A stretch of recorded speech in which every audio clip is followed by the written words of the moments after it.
those that aren't able to join us now this morning, hopefully they will then look at the recording. But I want us to kick off for the sake of time. It's a jam-packed agenda. So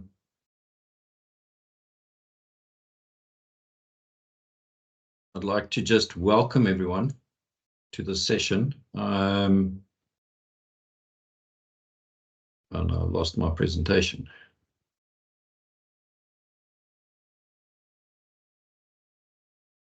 Just give me a sec.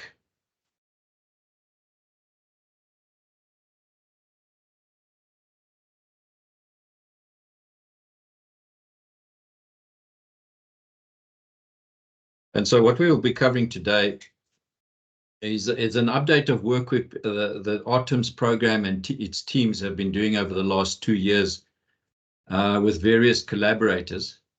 And so the agenda that we will be looking at will comprise many interesting points.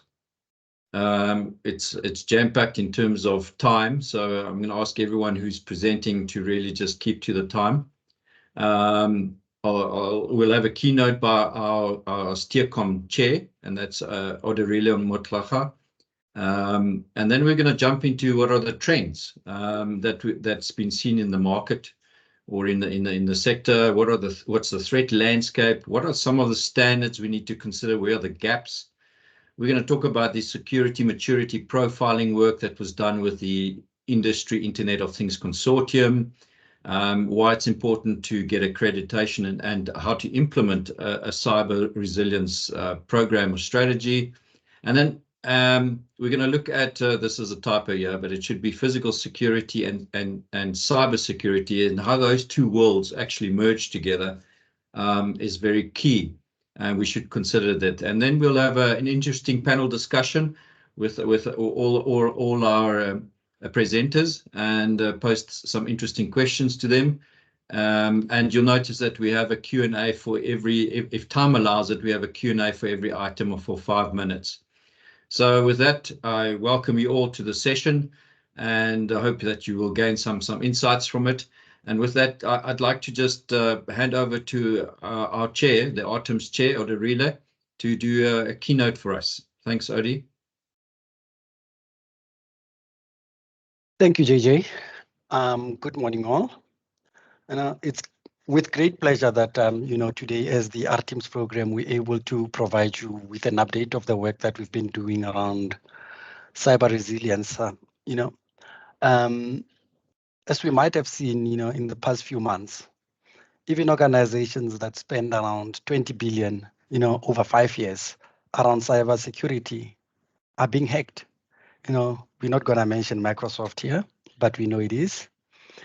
And if also we follow the studies that Microsoft themselves have embarked on, to understand the direct economic loss of cybersecurity incidents on the Australian businesses, they estimated an astonishing $29 billion,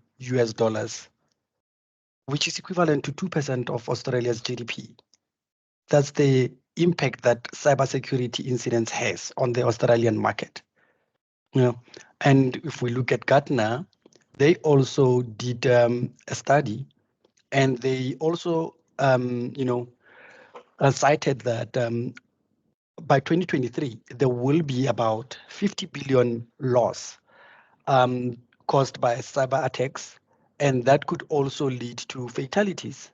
So we're still waiting to see a reconciliation report from Gartner to see, if their estimates were accurate or not. But with just those two major organizations, stating such figures, it becomes very challenging, and it's mind-provoking to think that what is it that we're doing in our minds, and how can we also assist our minds and our journey in mining around the zero loss of lives if cybersecurity now becomes a threat to the fatalities that leads to financial impact as well. So we as ARTIMS then decided to embark on this cyber resilience studies, since 2022. Especially because of the proliferation of data converged systems and the modernization efforts that all our minds are embarking on. The OEM solutions, they are potentially a risk when it comes to cyber. The legacy systems that we're running, they are potential to cyber. We as mining houses need to figure out how is it that we're going to be able to apply frameworks, apply the studies, and be able to protect and preserve our organizations. So in those efforts, we formed a collaborative relationship with specific industry experts such as the IIC, the Industry Internet of Things Consortium, the CSIR, and others such as DataGrade. We then also formed an industry cybersecurity working group through the Minerals Council's IT and Data Management Policy Committee. As the R-Teams program, our aim is to provide CIOs, CISOs, architects, engineers, and even physical security people with the know-how to effectively manage cyber resilience and help them to decide on the technologies, standards, and frameworks, and etc. to use. We ultimately foresee us or hope that we will help define and influence the policy in this cyber resilience space. We hope we will excite all and we will provide insights.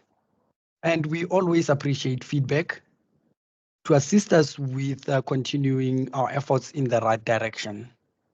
Hope we all enjoy the session today. Thanks, JJ. Thanks, Odi, for those great the great opening and for setting the scene for us. So I don't have to go into too much background and context. So that sets the scene for today's event and the different speaking and presentations that we'll be hosting. I just want to kick off with acknowledging people that have been involved with us on this journey. And so I'd like to just put this slide up to indicate those from the industry that have actually been involved with us over the last 2 years or so.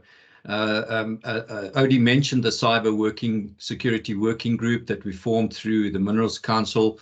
And you can see some of the names there. Hopefully I have not left anybody out, but if I have, then please forgive me.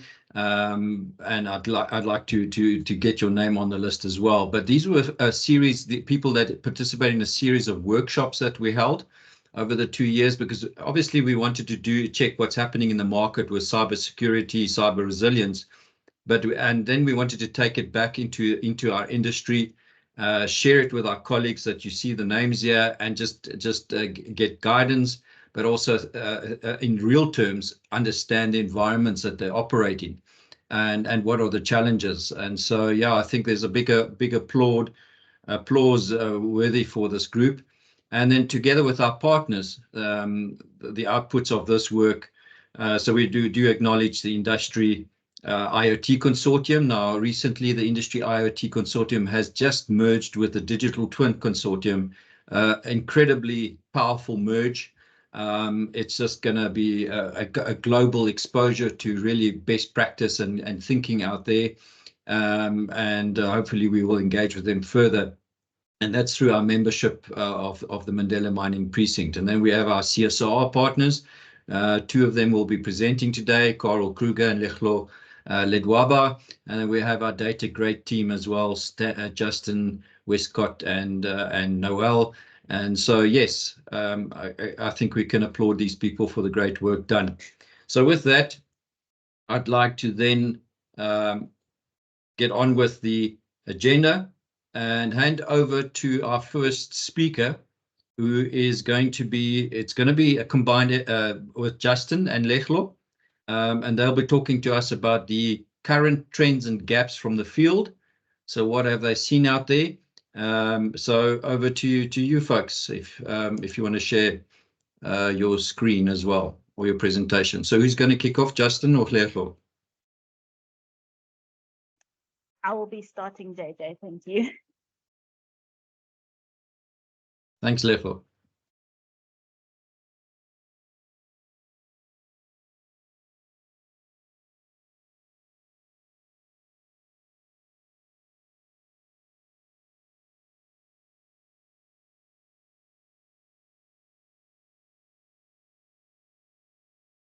Good morning, everyone. I just want to confirm everyone can see the presentation. Yes, we can. Yes, Nice. thank you. Okay, so my name is Lishono Ledwaba. I'm actually one of the senior researchers with the Advanced Internet of Things group at the CSIR. And as part of the Artemis project and in collaboration with the Minerals Council and MMP, we were asked to look at the threat landscape of mining in the cybersecurity field and see what is it that is happening out there, and what is it that we as South African mining would need to look out for, or what we might be seeing already happening, especially as we started looking towards modernizing the mines and introducing more IoT devices and technologies into the mining space. Just a quick update of what we'll be speaking about. We'll look briefly at cybersecurity in the mining industry, just defining what the landscape looks like and what some of the recent attacks have been. And then we start looking at the cybersecurity threat landscape, some of the malicious actors that we've seen, some of our vulnerable systems and devices, the risks, as well as an intro into the security standards for mining cybersec. Then we start looking at SA mining specifically, some of the challenges that have been noted, the concerns that have been raised, and some of the standards that are currently in use in mining cybersecurity. Then as I hand over to Justin, who will look into the cybersecurity standards research that they did at DataGrade, as well as the research gaps, then we will open for questions and comments. So I think you've seen in the agenda, topic 4 and 5 are very, very closely intertwined. So I think just for ease, we'll try and just combine them, and then as questions pop up, then just feel free to jump in and let us know if you've got any questions. Right, so just some terminology. A security threat is a means by which a security policy can be breached, while a vulnerability is a weakness in the system or a countermeasure that you have implemented. An attack is then what we call a realization of a threat or an exploitation of a vulnerability. And then your security service is your measure that you put in place to address a threat, while your mechanism is a means to provide your security service. So let's look at the mines. Okay, here's a nice picture. It's a mine. I think we all kind of have an idea of what a mine looks like.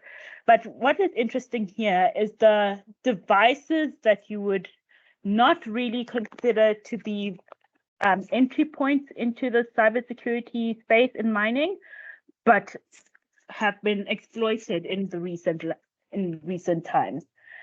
So you see, we've got something as simple as your security system for remote monitoring, and even your unmanned vehicles within the stope, which have some sort of Wi-Fi or connection.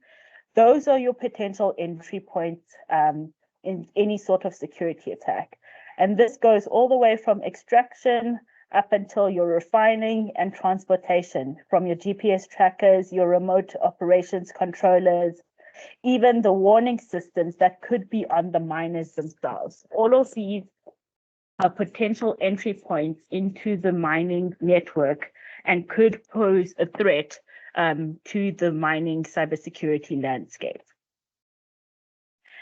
Looking at the devices, there's a variety of communication protocols that are in use in the mine, from IEC 61850 from LoRaWAN, Modbus, Ethernet, Wireless HART, ISA 100, and all the variety of devices from your switches, your mine applications, and your SCADA center systems, all the way down to your connected vehicles and mires, your sensors, your gateways, your programmable logical controllers, any sort of edge computing, your CCTV, human-machine interfaces, all of these would provide an entry point into the mining network.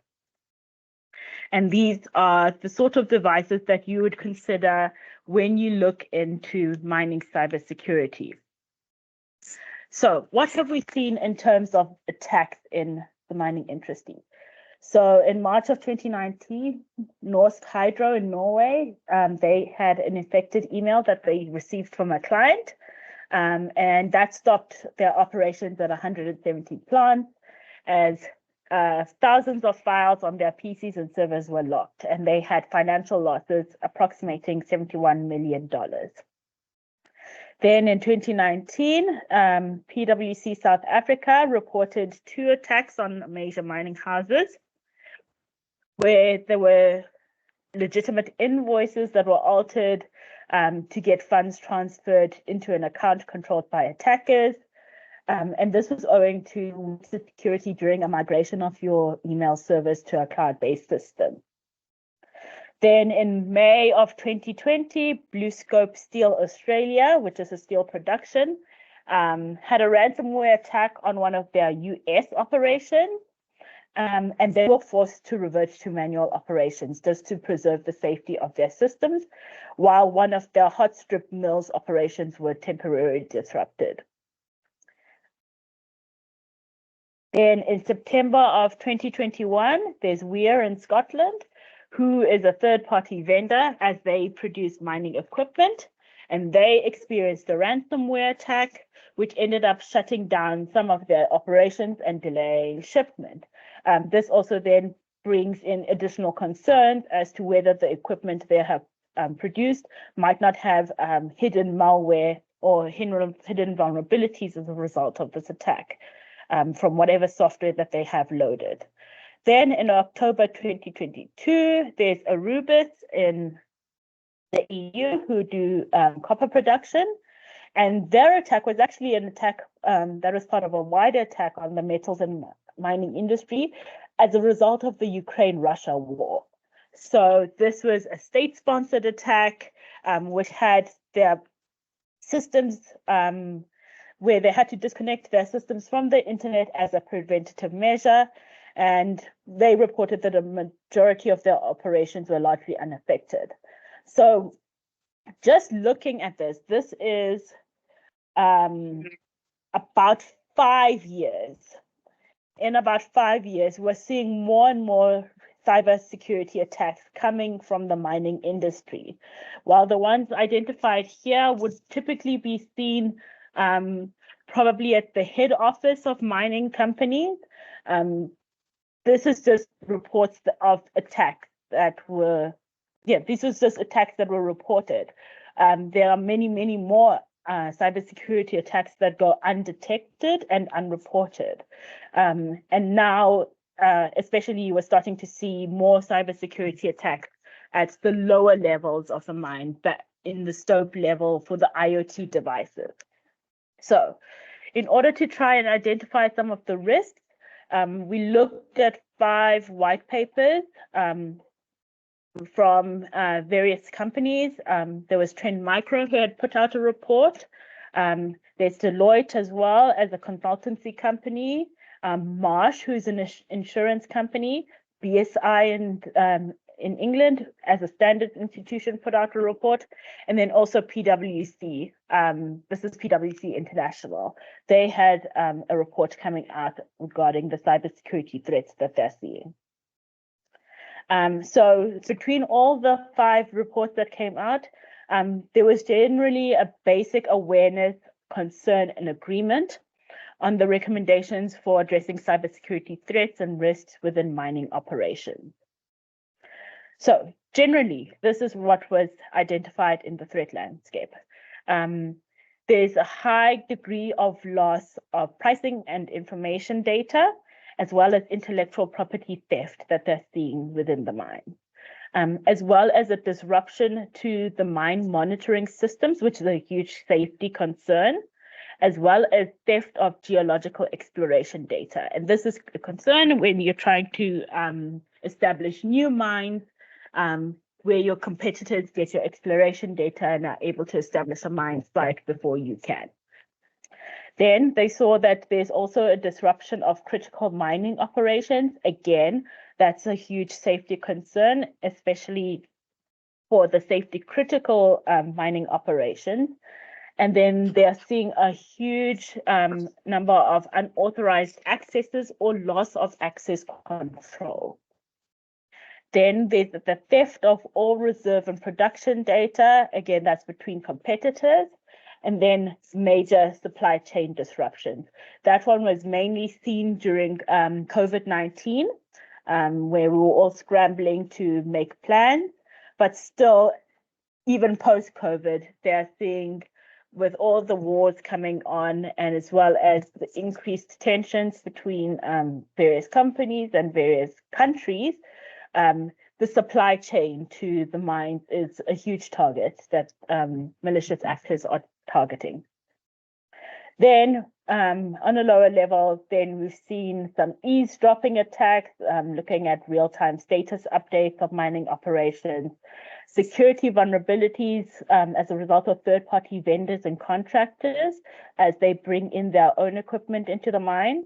The unauthorized manipulation of automated equipment, again, another safety concern, a general loss of communications, malicious data alterations. This is both to safety data and also just general mining data, operations data, a loss of server estate, as well as a compromise of your RSC as a single point of failure within your mine operation. So the situation is looking a little bit dire, and mines are becoming an increasingly attractive target, especially for cyber criminals who would like to launch denial of service type of attacks, such as a ransomware attack, where there's some sort of money that can be extorted from the various mining companies. So then we look into who are some of these malicious actors who are targeting mining operations. From the reports, at the top of the list is foreign nation states, foreign intelligence services, with then cyber criminals and cyber espionage coming in at around second. Increasingly, environmental hacktivists who are generally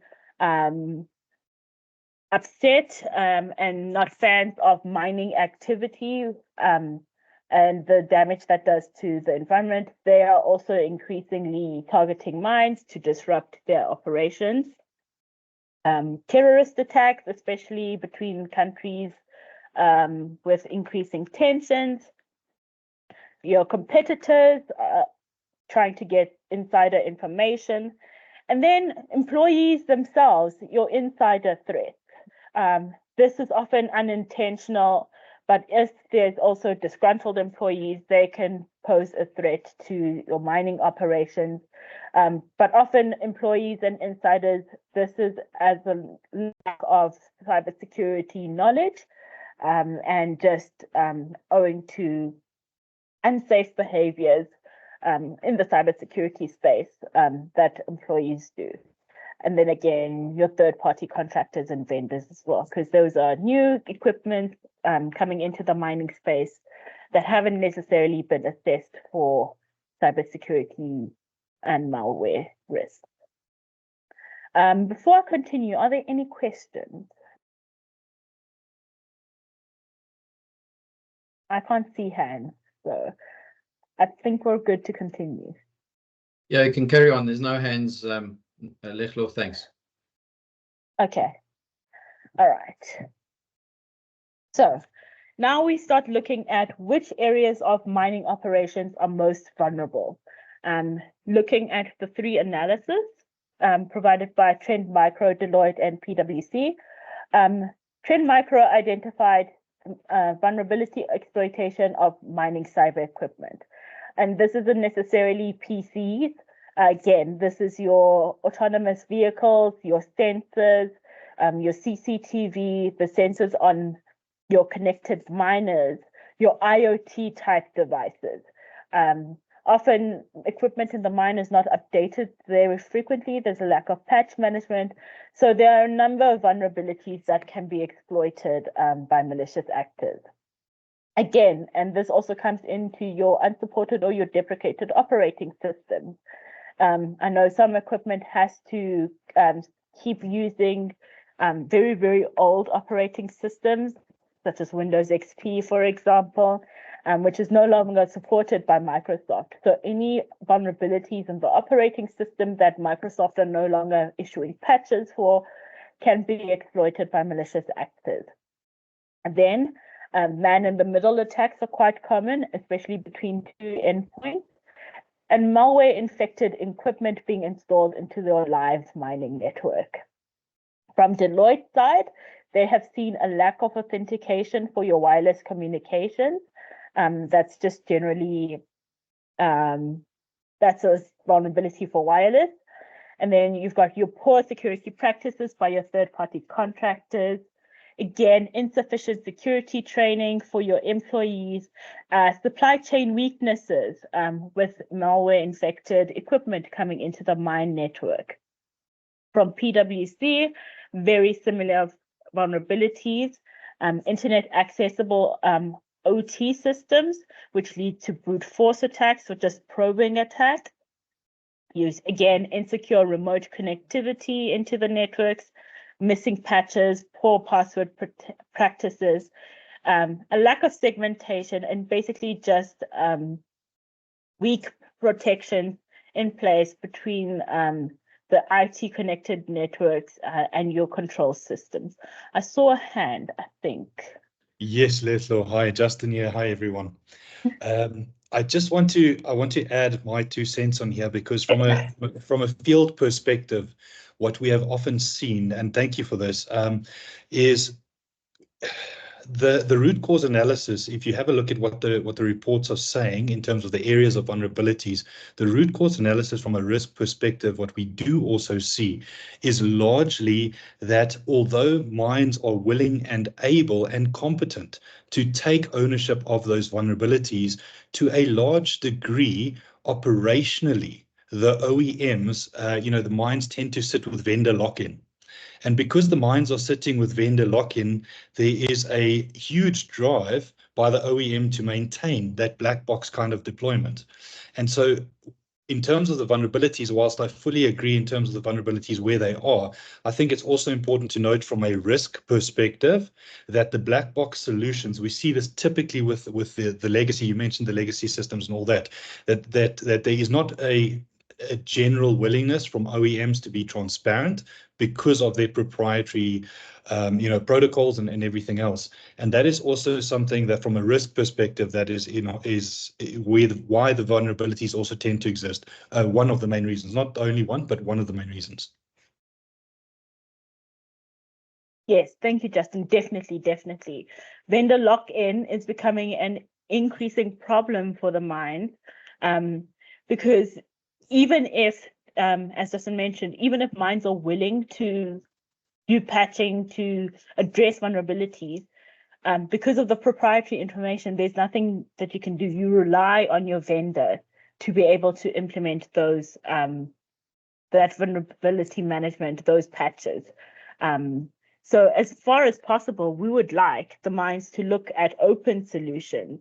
Yes, there's various problems and risks with open solutions, but at least that gives you an added flexibility in better managing your equipment and your patch management policies as well. So I think let's continue on. Sorry. Right.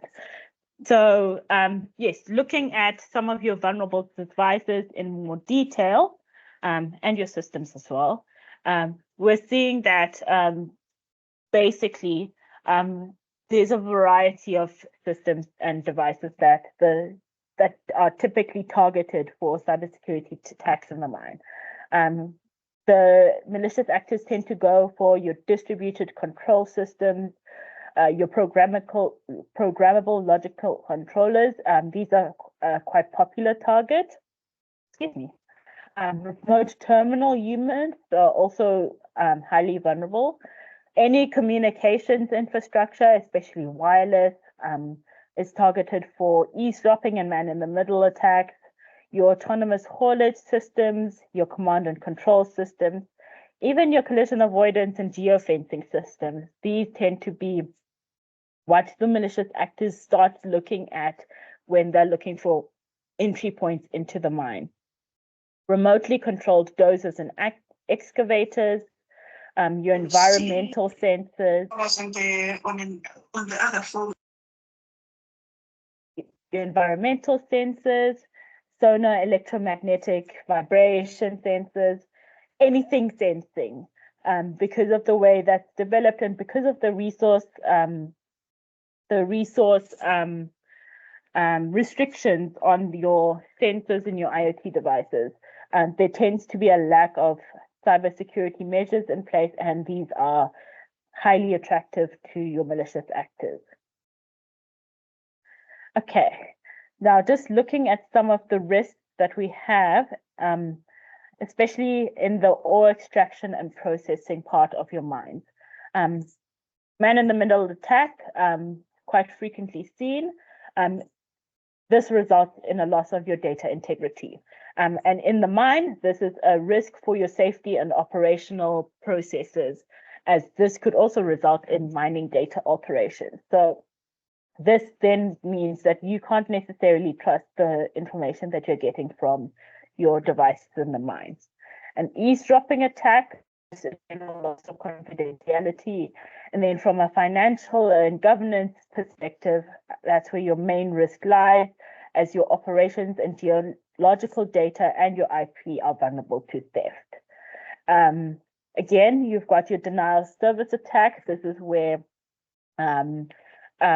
your environmental hacktivists would tend to launch their attacks, as this is a loss of availability. And this, again, will affect your financial and your safety operations, because this is a disrupt to your mining operations and becomes an increased safety risk to miners. We've got some masquerade attacks where malicious actors pretend to be authorized devices or users within the mining network, which results in your loss of authentication and is a safety risk to mining operations, especially in the instances of your unmanned equipment, as this can lead to unauthorized manipulation of that equipment. Again, we look at your malware and ransomware, which is a loss of availability and data integrity. So this is, again, a risk. Safety, always safety, governance and financial, as this can be system damage, lockout, and alterations by the malware.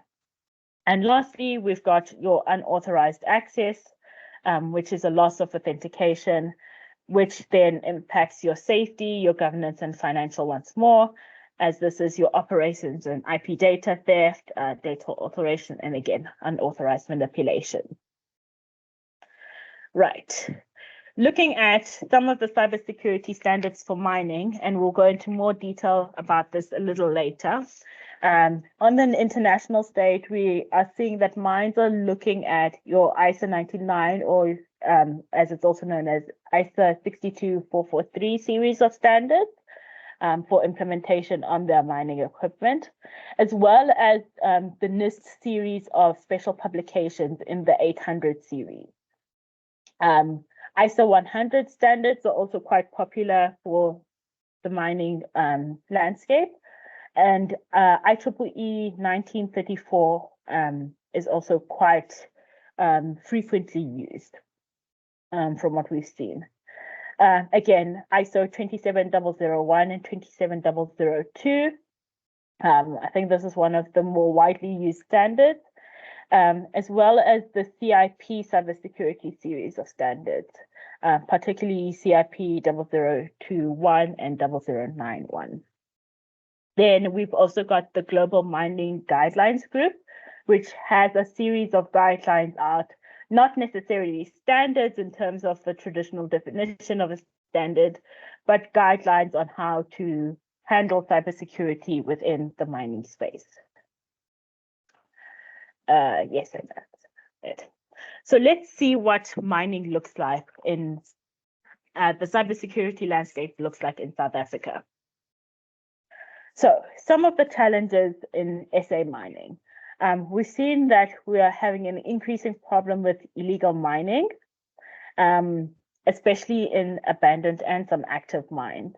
What happens when these Zamazamas start joining forces with more skilled cyber criminals, then you have a more skilled illegal mining sector that's going to start going after mining cyber systems. South Africa also implements some of the deepest mines in the world, which makes it a challenge to implement not just equipment, but also connections and cybersecurity solutions. And our workforce is generally underskilled. Then we also have the labor relations that impact the operations and the security with the mines between our unions and the strikes, and as well as the infrastructure in use within SA mines. We have many different mining methods, and this could impact what security mechanisms and policies may need to be implemented because of the different equipment that's being employed. Again, this also would lead to what vendors are being used in the mine and whether your vendor allows you to implement security mechanisms or if you are completely locked out and just have a black box view of your equipment and your system. We have also seen that the regulations from the Department of Mineral Resources and the Mine Health and Safety Council are very outdated as compared to regulations in the international stage, as well as the challenges imposed practically with the different mining methods and how you would appoint security implementations there. How would you identify and define exceptions for security for each mining methodology that's being used? And finally, we are seeing that attitudes towards governance structures. Slowly, this is changing, and people are not considering cybersecurity and governance as red tape obstacles, but instead people are starting to see this as what it's intended to be, assistance to the various mining houses. So, what have we seen? Oh, I saw a hand. Go ahead. It's from Henk. Yeah, hello, Henk. Hi. Yes, I just would like to ask the slide before this on your cybersec standards for mining. It is all very good and well that you got all that, but your main problem is finding out where your vulnerabilities are. You've got vulnerability tools to do it for cyber, but if you look at the bigger picture like ransomware, the way that I would make a suggestion is the business impact analysis. It's the only method to actually ascertain where your risk actually lies. So I just wanted to mention that, and that was not on the slide. Thank you. That's also one of the things that we considered when we were developing the security maturity model for mining, which will be introduced later. How do you then assess the cybersecurity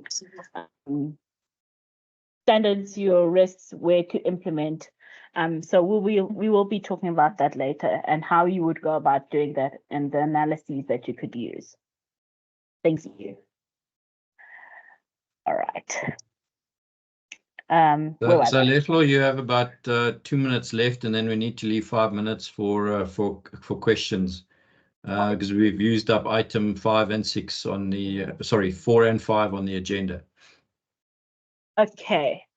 You said 5 or 2? You have now Sorry, 1 Lisa. minute left. Okay. All right. Let me just try and skip ahead, because generally some of this will come back a little later. So I'm just going to skip ahead to the standards that were identified. So I think let me hand over to Justin quickly. Sorry, I was not keeping track of the time, and we'll come back to some of the other attitudes a little later.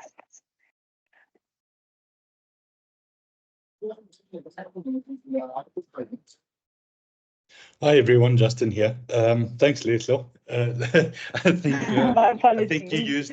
I think you used your time wisely. I enjoyed that. Is there any questions for Leslo before I jump in? Unfortunately, Noel is stuck in Norway at the Arctic University at the moment, so I will be jumping in here. Is there any questions for Leslo before I continue?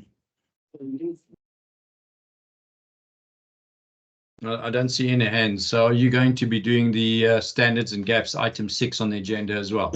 That is correct. So Okay, I'm going to be jumping into standards and gaps, and just be giving a bit of a breakdown in terms of what we what we've done in our research, because it fits in, from a control level up into risk is kind of where we did. So I'm going to just be touching and telling you a bit about what we've done in terms of current standards and frameworks we've looked at, and again, I'll explain why we chose what we did as we go along, and what gaps we've identified and where what we're working towards.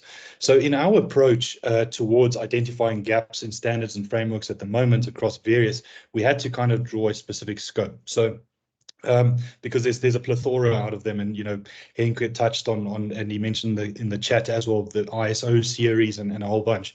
So our approach into this was to go and do a fairly comprehensive literature review on the associated risks in terms of who are we as South Africa, then having a look at rises and escalations because of digital migration, as well as digitalization strategies, moving from OT to industrial IoT. And essentially what we did is we said, well, let's go and have a look at what we would like to achieve is a comprehensive strategic framework towards integration of technologies. And so in doing that, what we basically did is, I can't see my own writing on the slide there. But what we essentially did was, I'm just going to jump in, is we did a comparative analysis. I just want to check that it's coming through on the slides. I don't see it in my... We see it. It's cool. Oh, yeah. do you? Okay, thank you. So I'll then just continue here on my side. So the comparative analysis that we went and looked at frameworks and standards was purely for the reason of extraction of controls. So the idea was not to take a framework and standard and mash it all together with all these comprehensive ideas, but rather to look at various standards in IT, OT, industrial IoT, and IoT.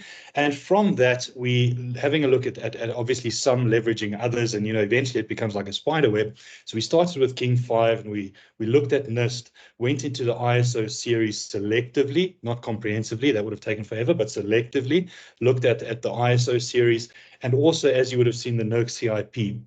Now, from our literature review, what did come out that was obviously evident was, especially in the African context, and now obviously in the South African context, was the shift in the thinking behind power generation and power transmission on the mines for self-sustainability.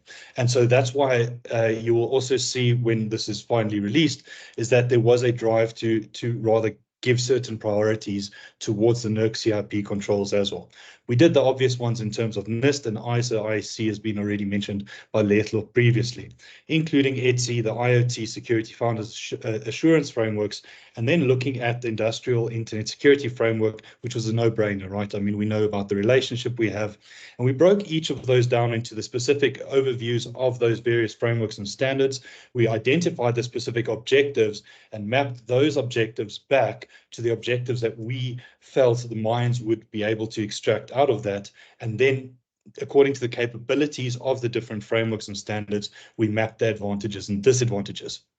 So what we eventually had, once we had done this, you can just imagine, we extrapolated a whole bunch of information out of that, and we had, like, for lack of a better word, an entire centipede of controls. But those controls were all based on all technologies. So we essentially had to then determine, well, how do we prioritize this? And just referencing the specifically cyber risk approach to this, my apologies. So just referencing specifically the cyber risk approach to this, we went and then said, well, we know that philosophically, and I don't want to touch on the implementation now, but on a risk space, in terms of philosophically, the convergence of risk is your prioritization is obviously loss of life and limb come first in terms of mitigation when it comes to a mine. And so OT, whether that be automotive manufacturing and all the rest, security, that personal security and the safety rather of the individual comes first. Meaning that when you prioritize in your risk matrix for the convergence, availability comes first to ensure safety, and then you get your integrity and your confidentiality. But on the IT side of things, it's the inverse. So inherently, in terms of us prioritizing those controls to build them up towards a strategic framework, we would then have to say, well, integrity surely must come first, because that's the single leveraging point principally between IT and OT convergence. And that is what led us then to our next chapter. And in that chapter then, we started looking specifically at the integrity of data and the reliability of data and I do believe that's on the next slide, is that we had to go and have a look at the reliability and integrity of the data within the various environments. So within those various environments, again, our approach was to take the individual technologies and identify the role and application that technology would play, the data quality challenges around the various technologies, specifically, obviously, the transmission of data, and the quality challenges around that, and then how would you ensure data integrity? Because again, we obviously consider things like the protocols required, the mediums for that data transmission, and then how do we reliably transmit it and then have it reliably stored? Because that's essentially, without it, it's useless. And Letlo did mention previously as well the importance of the limitations of edge computing devices and how security, to a certain degree affects that. So that was obviously included in this.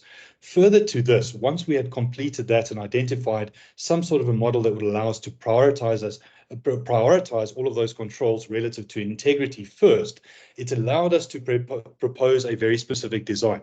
And you'll see there's a big note in bold, because what I want to reiterate is that the design was proposed, but the framework was not a deliverable. So we haven't gone, just for clarity, we haven't gone and taken everything, watered it down, well, I'll say watered down rather, concentrated it down to a string of controls. And our intent is not now to go back and create a new singular compliance framework, just for clarity.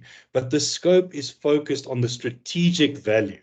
And this was just the methodology to get us to a controls mapping phase per the 4 technologies, so that we can now start putting it together to build up. And that approach on the next slide, you will see, is that the representation, and there we go, thank you very much. The representation of that you would see here is typically what you would find in a hierarchical cyber governance framework.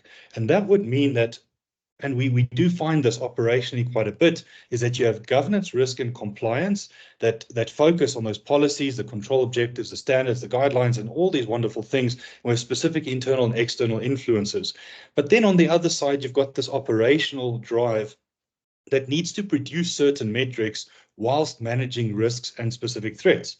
And procedures obviously get you to a certain degree, but everything inherently at the end of the day comes down to controls. And so our approach is to say, well, we understand that from a cybersecurity perspective, that your cybersecurity strategy obviously first and foremost needs to be a business enabler, and it needs to map back up to your business strategy. But in that, by condensing down to controls first, and if you have a look at this schema, it will obviously be shared in high definition after the scope again for those who want to look at it and or don't know it. But if you see the yellow line, is that whilst you have bidirectional influence and sometimes impact between standards and controls, control objectives, policies and control objectives, what you find is that your influences, internal and external, one-way drive policies, and then everything flows out there. And so as part of our approach, that's why we took the approach we did. But what we are inevitably going to do now is our next steps are to take the controls, because they have now comprehensively been condensed, and now to go and take them and say, well, if we take an individual control, irrespective now, here's our prioritized controls, irrespective of that control, what could that impact be on a generic cybersecurity strategy?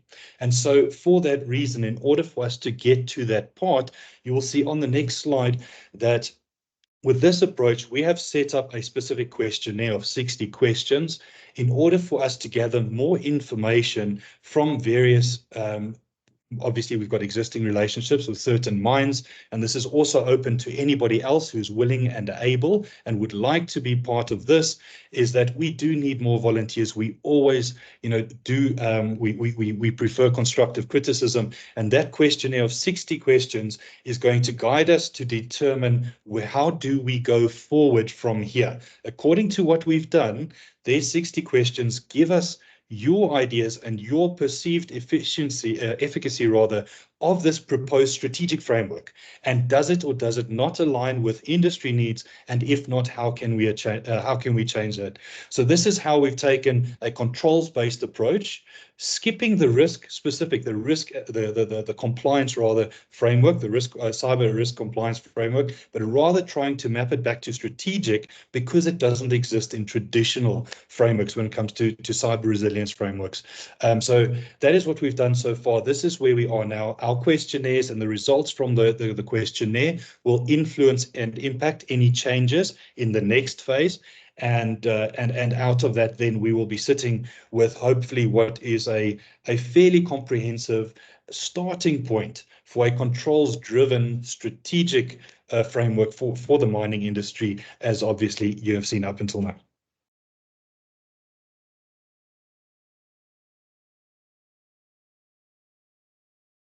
Thanks, Justin. Does that mean that this is the end of your presentation here?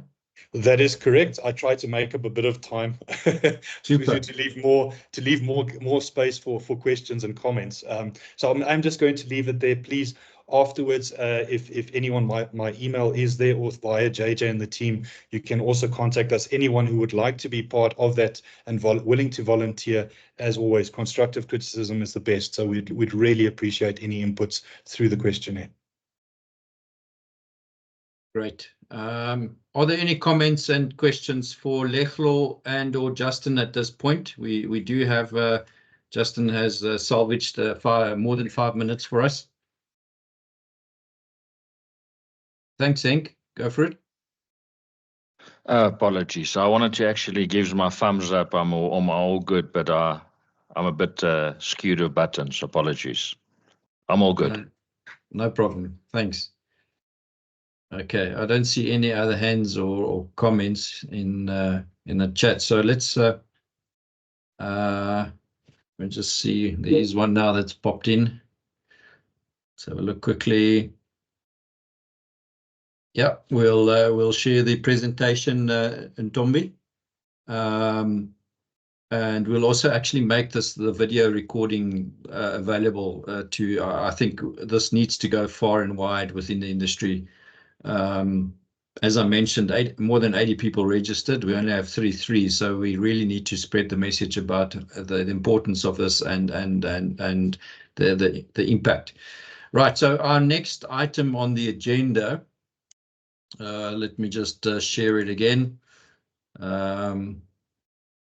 So we've covered 4, 5, and 6. Is that correct, Justin? You've covered 6. Anything more you want to add on that? Current standards and gaps. Thanks, JJ. No, I think that's gave the SuperSport blitz, and I think the questionnaire will be fairly insightful too. Yep.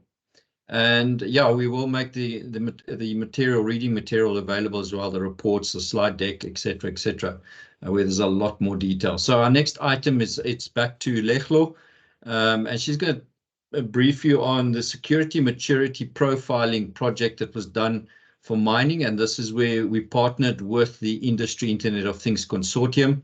So back to you, Lechlo. Thanks. You have up until 10:20, if we leave 5 minutes for Q&A. Thank you. This one won't be as long, hopefully. Let me just share slides again.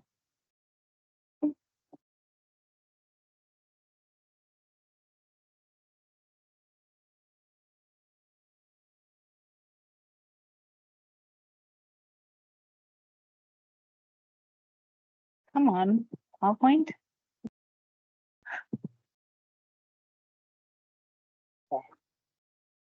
Right.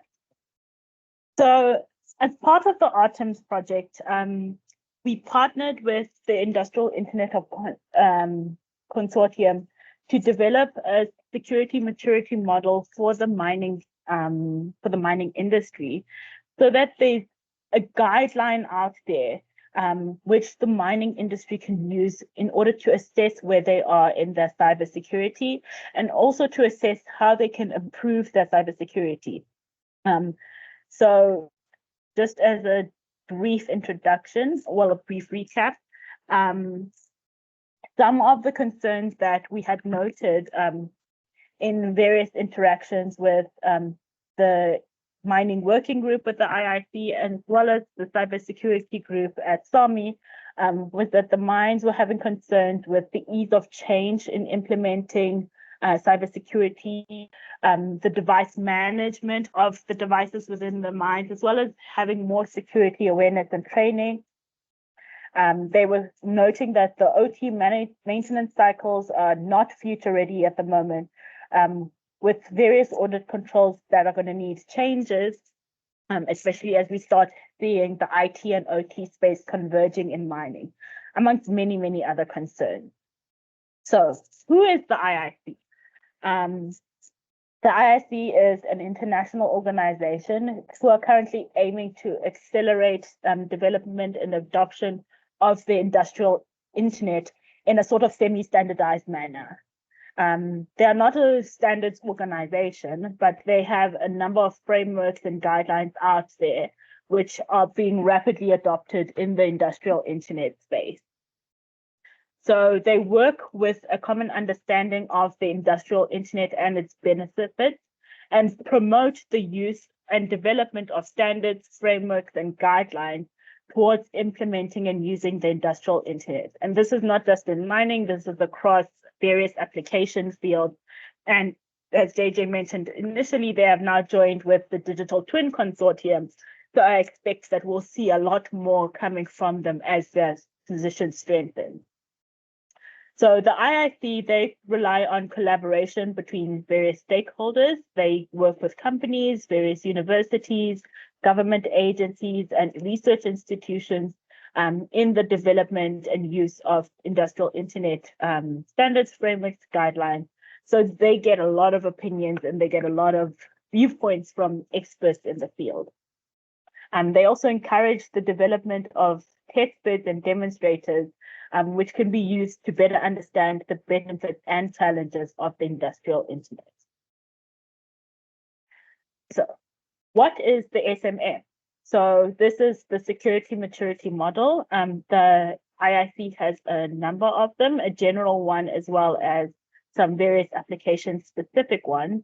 And what they describe it as is a guideline for assessment and improvement of security within the industry. Their goal is to provide a pathway, especially for IoT, on where and how to implement necessary security measures without necessarily over-investing into cybersecurity. It's non-prescriptive, so it's supposed to be combined with existing standards and other security guidelines. The IIC have a security framework and they have a reference architecture, which can be combined with the SMM. So the SMM itself is not a standard per se, but can be used in combination with various standards.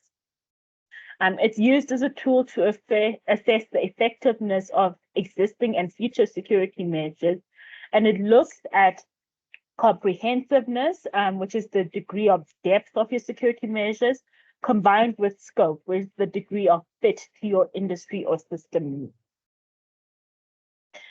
Then your maturity is assessed on a governance, enablement, and hardening domain. So currently, the SMM for mining extraction is available at the II Consortium's web site. It's free to download. That's the direct link to the profile. And this was a combination of about 2 years worth of work and collaboration. So the SMM hierarchy is broken down roughly in this sort of practice. So you've got your domains in terms of governance, enablement, and hardening, which are then further broken down into various subdomains, looking from strategy all the way to event and incident response and how to ensure the continuity of operation. And within the various subdomains, the IIC have identified various security practices. And this is where then you've got where you're able to assess your security maturity. As you look at the various security practices, there are various levels that you can look at. And within that, there's descriptions of what you would expect at that level of security maturity.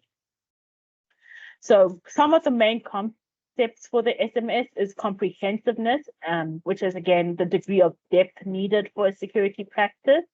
And this looks at your organizational security awareness, the degree of implementation, the assurance of your security practice, as well as the evolution of security. There are 5 levels that are defined for comprehensiveness, but only 4 are captured within a security maturity table, because the first level is level 0, nothing. So you've got your level 1, which is your minimum requirement. This is typically the current state of practice. If there's very minimum security implemented, this is where your baseline is, your level 1. Then you've got your level 2 at your ad hoc, where the requirements would cover main use cases and well-known security incidents in similar environments. This also has your support for ad hoc reviews to ensure that baseline mitigations are applied. Then you get your level 3, which is your consistent level. This is where your requirements consider best practices, standards, regulations, software, and other tools. And then at the highest level, you have your level 4, where everything is formalized, and you have a well-established process which forms the basis of practice implementation, and as well as providing continuous support and security enhancement. Then the SMS looks at the scope, which is the degree of fit for the industrial needs. And this captures the degree of customization needed to support your security domains, subdomains, and practices.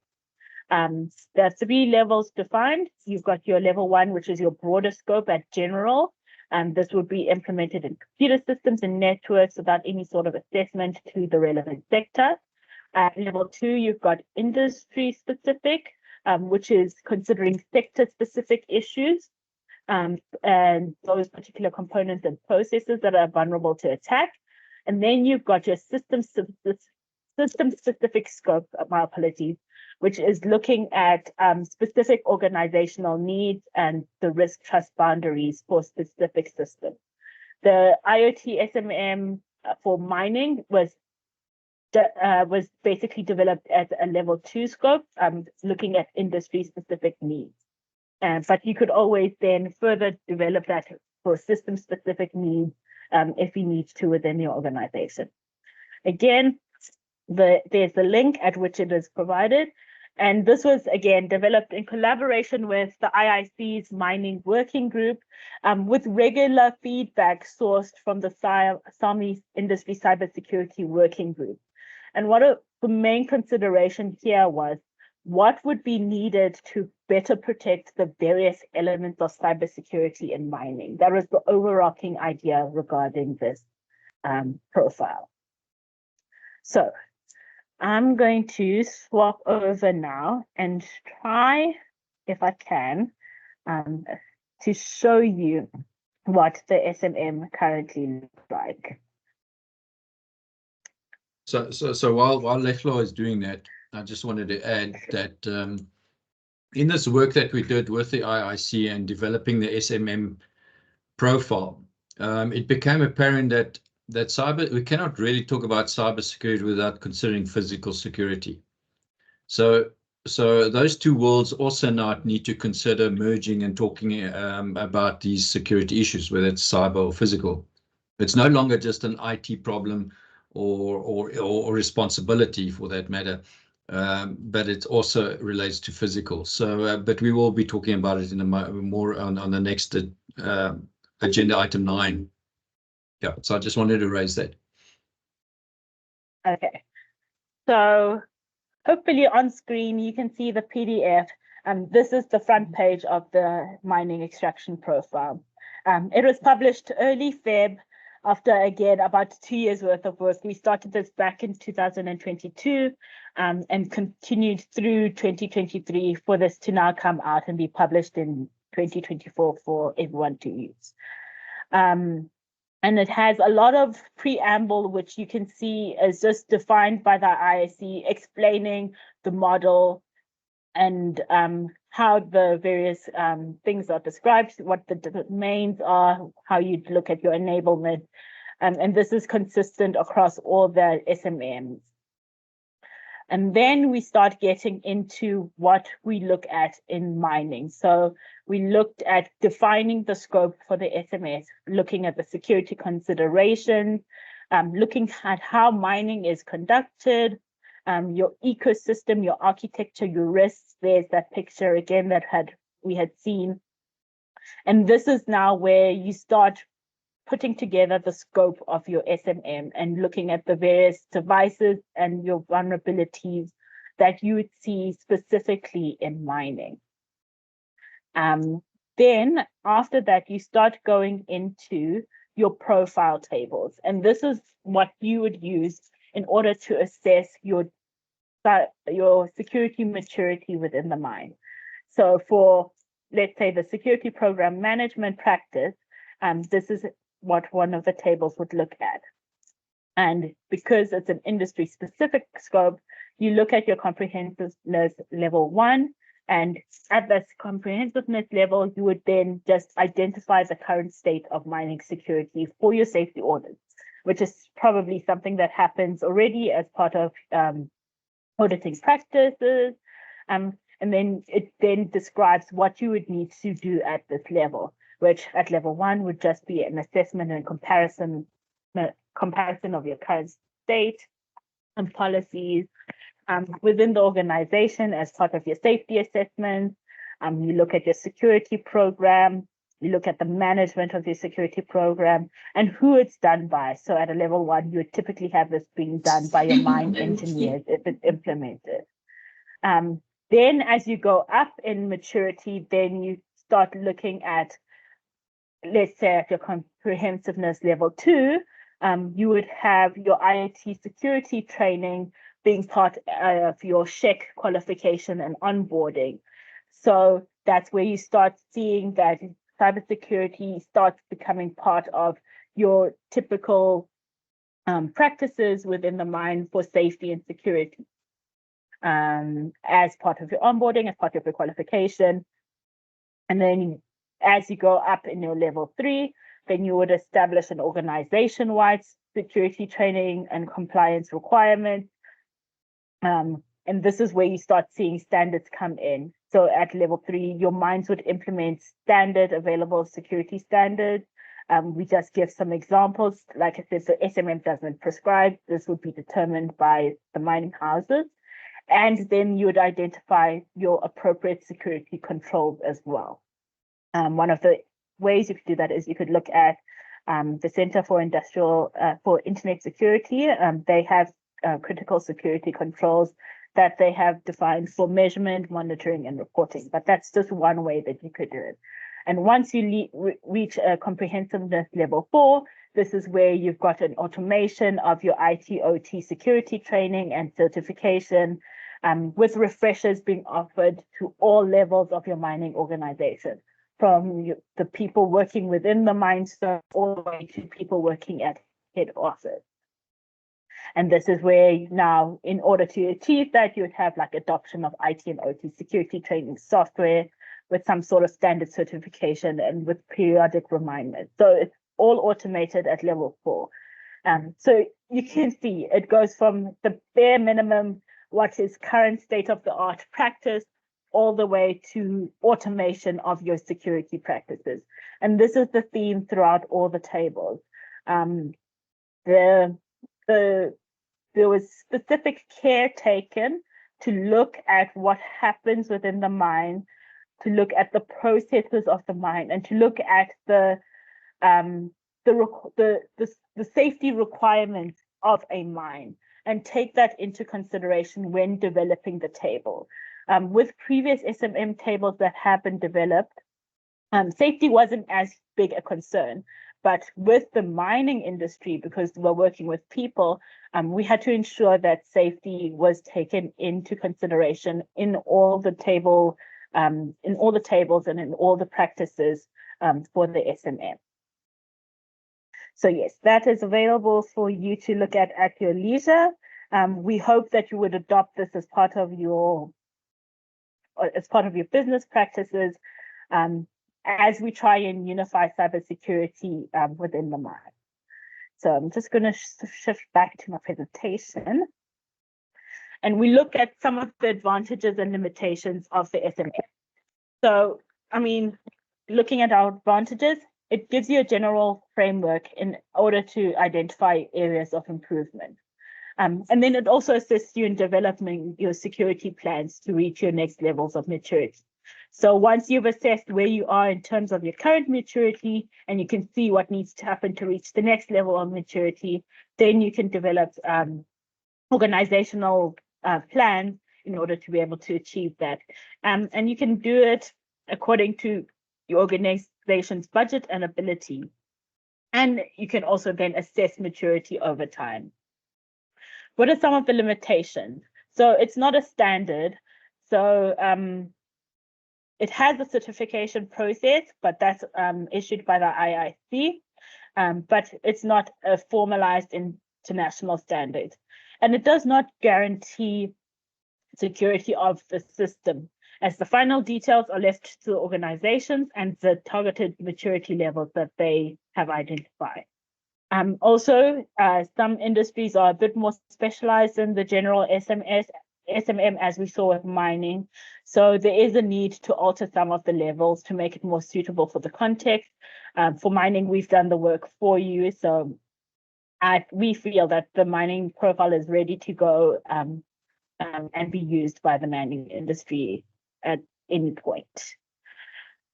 So what are some of the benefits for our mining organizations?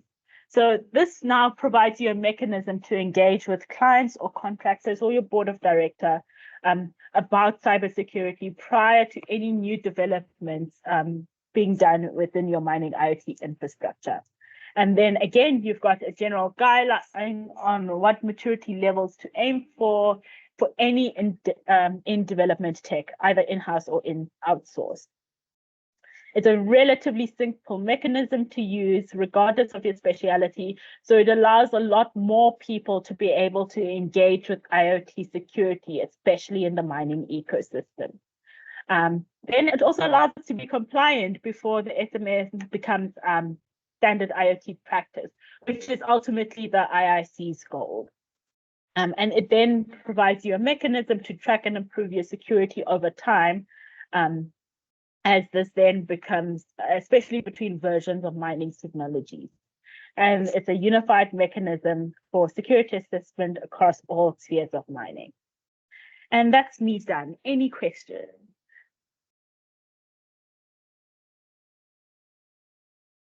Yes, I see a hand. Henk, hands up. Yes, thank you. Look, I know I'll come at the end, but I think it's a good point just to mention here. Leo, I love it. It's fantastic. But the black sheep of the family is left out again. If we take it with any IT and OT, and I'm glad that you mentioned that the physical security also is that sort of triangle there. There's the IT, OT, and the physical security. That is all needs to talk with each other. But you don't have a mechanism in there to find where the communication gaps are. And that's the black sheep that I'm talking about. When you buy a new application, the application guys never look at disaster recovery or the resilience side of it, or the backups. That is always left out. And I find this is one aspect where I think it's that communication gaps between the IT, OT, and physical security. That is not built in. And I think that's where business continuity can play a big role there. I'm very interested in doing your questionnaire. I think I might be able to add some value there. I just want to make that comment. Thank you. That's a super, it's a super comment, Henk. Because, and I don't know if Justin, you want to come in here, is what we found in our conversations in preparing for this was that security, cyber resilience, or maybe even physical, but maybe is by design from a organizational strategy perspective, by design is lacking. So it speaks to exactly what you're saying, is that these systems are interconnected, but there's no holistic thinking about the entire system of systems in doing this. And this is something we need to up the level in mining with. And I've tried to do so through the Mineral Council. There's a standing committee on security, physical security, and by getting them to talk to, for example, our cyber working group. And getting those worlds to start collaborating, and that's within operations, mining companies themselves. So this is what we need to try and push. That this awareness must be raised. There's a dependence on these functions that are operating seemingly in very much in silos, and how do we bridge that interaction? So absolutely agree with you. Any other comments, Justin? You want to come in here, maybe? Sure, JJ, thanks. And Henk, I really appreciate your comment. Thank you. JJ is referring to a conversation that I had with the team in preparation, where from experience, and I'm not going to mention names, but at a few years ago, this already started. And the first question was organizationally, where does risk sit in an organization? And typically, again, I need to be careful I don't step on toes, but it wasn't mining, I promise. It was energy. But in the energy sector, there was a new individual that came in as CEO, and she said, look, I want cybersecurity to fall under the CFO. And the reason for that was physical security was under the CFO. And that's inherently a question. No, finish your. So inherently in that, immediately the question was, okay, that's fine to put it under the CFO, but the question is there some sort of a incident response coordination where you have an integrated response plan for security incidents, irrespective of whether it's cyber or physical? Because if you can do that and you can ensure that you have this coordinated and efficient reaction to a threat, and we can deem a threat, then you can at least have a unified command center that can manage a full spectrum of potential security incidents, and then it might, because here's the reality, and I say this with all due respect, the cyber guys want to pop an email and log a ticket, right, because something went wrong in the SOC. But in reality, if you think about physical security and the maturity of communications in physical security, it's actually vastly different.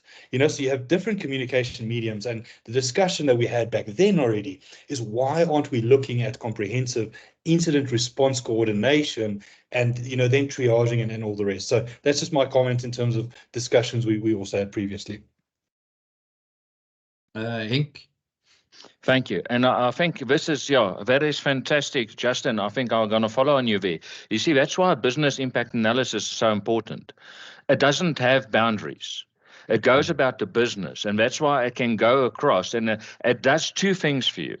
The first thing is it crosses the boundaries between those three, IT, OT, and physical security. The second is the risk assessments, where it looks who is not doing risk management.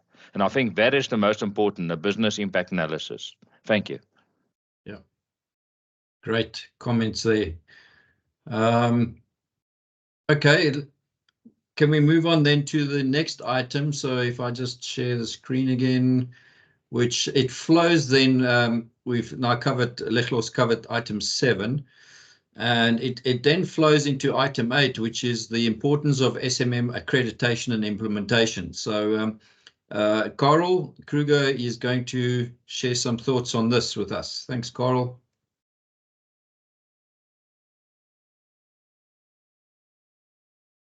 Hi, JJ, and thank you for the introduction.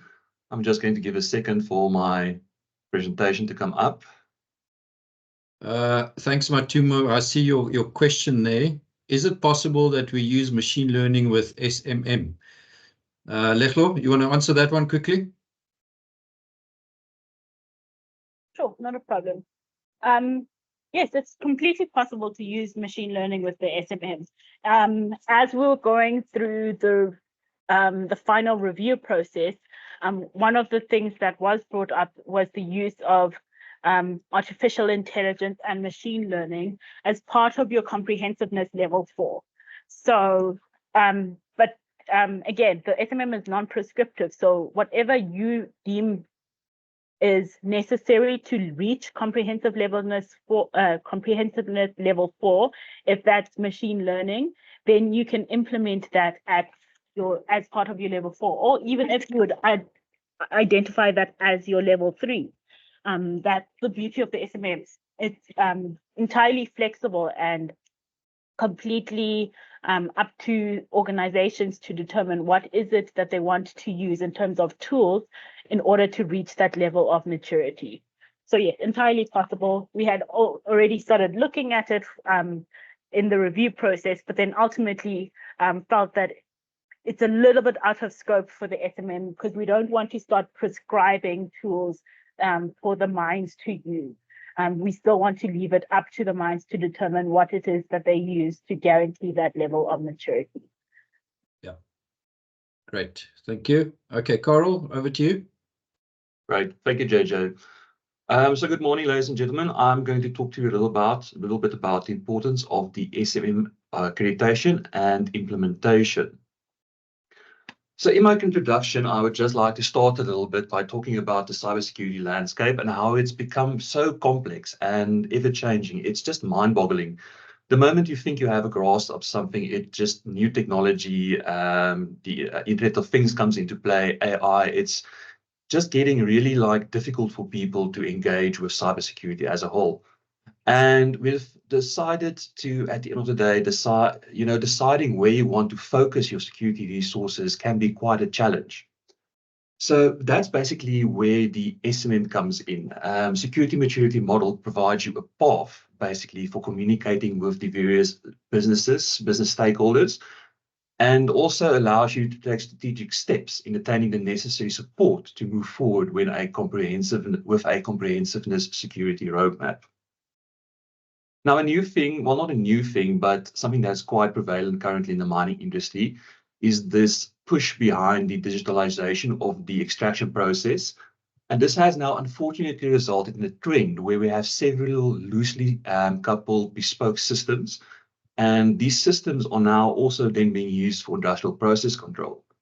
And we've seen that there is this complex nature and mission critical, idea of these behind these bespoke systems. And this has really raised a lot of concerns in the mining community about the security and maturity of these systems and the possibility of losses incurred but because of these systems malfunctioning, because we are uncertain about the security maturity levels of these systems and how they interact with the rest of our systems. So I think we would all agree that the risks must be considered to all aspects of our systems. And this would actually, at the end of the day, include governments, the technologies, as well as the operations of these technologies.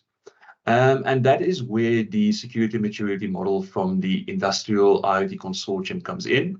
It helps us to organize and manage these concerns. It's a very nice tool to enable various stakeholders to communicate and also to determine the appropriate maturity targets, conduct assessments, and create joint action plans to address these gaps. So looking at a little bit more practically at the security maturity model, I've given you a graph that kind of like summarizes the workflow of the security maturity model and how it would be typically implemented in a mining house. So we first start with some kind of a need or a willingness to realize that you are not necessarily at the security maturity level where you need to be. So an incident might have occurred, or there's some external pressure on the company to improve security.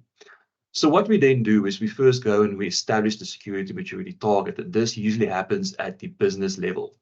So a company uses the SMM and then they decide, well, we need to be at a level 4, or we need to maybe be at a level 3, depending on how much resources and money we would like to spend on that specific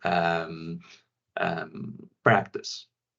So then we go into what we call the plan, check, and act loop. So that's basically where we use the SMM to check our current maturity levels. We then act upon it, and then we implement some technical implementations in order to increase our maturity based on the table. And then this continues and continues until you have reached the target security maturity state that you are after. Now, I just want to make very sure, or at least highlight this, that the SMM is not an audit tool or a regulatory framework. Those audit tools and regulatory frameworks already very much exists. The SMM is actually a decision-making tool. And you can also maybe call it a process to assess the current security and maturity of your organization, and then set the relevant targets that are required for your organization to advance. And that also means that the security maturity model is a very nice tool to enable communications between your various departments in your organization who aren't necessarily able to go down into the very technical details of what they do when they communicate with the various departments. You know, you sometimes have a lot of difficulty with departments because then the IT department wants to go in extreme detail, but someone from your physical protection services don't necessarily understand all of this jargon, and it creates that impediment between the two departments communicating.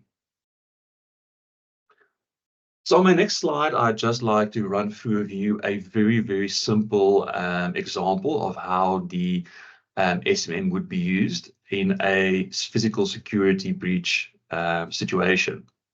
So what basically happened with my use case is that unauthorized access was obtained to explosive store and several blasting caps went missing. So in the mining industry, I guess this, you all understand that this is quite a serious thing that happens. And management then decided that they need to respond to this incident. And part of this response, they decided, well, let's use the SMM to assess the current level of maturity, and then we can use this to set targets for improvement of the existing systems. Okay, so then when we go and we look at SMM, we see that access control, asset change, and configuration management, as well as physical protection, are the physical practices which we need to go and look at in order to address this problem. So as Lechlok previously explained, when you go and you look a little bit further into the SMM itself, you would see that there are various tables for each of these practices, each with a comprehensiveness level from 1 to 4. So for this incident, we have decided this is a very serious incident, so we definitely need to make sure that we are on a comprehensiveness level of number 4. So number 4, the objective would then be to address all of the aspects of physical security, safety, and also prevent theft and ongoing safe operation. So obviously a theft occurred, so we're not yet at this level. So that it also gives us some general considerations. It says here that we need to have physical protections which are well-defined and consistent across the organization, address both security and safety, and are periodically reviewed and assessed. But now, because we are going for a comprehensiveness level number 4, we also need to look at all of the lower levels, because you cannot go to a next level if you have not completed the previous level. So then at level 4, we find this phrase that says the organization leverages its identity management and monitoring systems to manage access to physical assets. And this then very much speaks towards the incident of the blasting caps going missing. So then also part of these tables, you would have a little bit lower in the table. It will tell you what needs to be done to achieve the specific level. And then that would tell you something like schedule initiatives to enhance, test, and improve the physical security of mission and safety critical infrastructure. And then it also tell you add additional devices and spare parts. Additional devices and spare parts need to be kept on site to replace or repair malfunctioning systems of critical importance. So there's no point in having access control to your explosive store, but the access control gets broken and you don't have immediately spare parts available to replace that physical system in order to make sure that your security is maintained. So I'd like to next just share a few of the key concepts we would like to implement as we move forward with the SMM. So the Mandela Mining Precinct has basically done all the initial work to establish the relationship with the IIC, as well as curating this initial IoT security maturity model with the mining extraction profile as our key contribution. And this is now all being completed, packaged, and professionally available. What we would now like to do is our focus needs to shift towards the creating of awareness in the industry around the SMM. And we would also like to start building a capability within the mining industry for various practitioners to start using the SMM and, you know, being able to practice this in their organizations and start doing the necessary security and maturity assessments. And then as a long-term objective, we would also like to identify and train several IIC certified security maturity model practitioners. And then the idea would be then that these practitioners then lead this initiative and then disseminate the SMM within their various organizations. So if you are interested in continuing with the SMM, if you think this might be a valuable tool for your organization, then I would suggest starting with the description and intended use white paper. So all of these resources that I mentioned now are available on the IIC website, and they are actually free of charge, except for the bottom two, which I will also speak about a little bit under the MMPs, under the MMP. So the first one is then, like as I said, the description and intended use white paper. That's where I would say you need to start, and that will give you a good orientation and overview of the SMM and how to do it. Then the next thing is the main document, I would say, would be the practitioner's guide. That is the document which Ledlaw showed you, and that gives you the base security maturity model, which is applicable to all industries. Then the next thing you can then look at is the mining extraction profile. So that is a profile that builds on the practitioner's guide, and that has specific information relating to the mining extraction activities going on in a mine.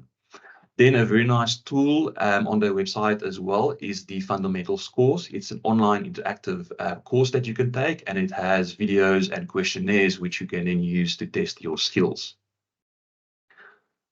Second, lastly, there is an advanced course on the security maturity model. That is currently something that your organization would need to pay for. But I am convinced that if we have enough interest, we can maybe create some deal or something to get a discount or, you know, some mass attendance privileges or something like that. And then lastly, there is the SMM certification program.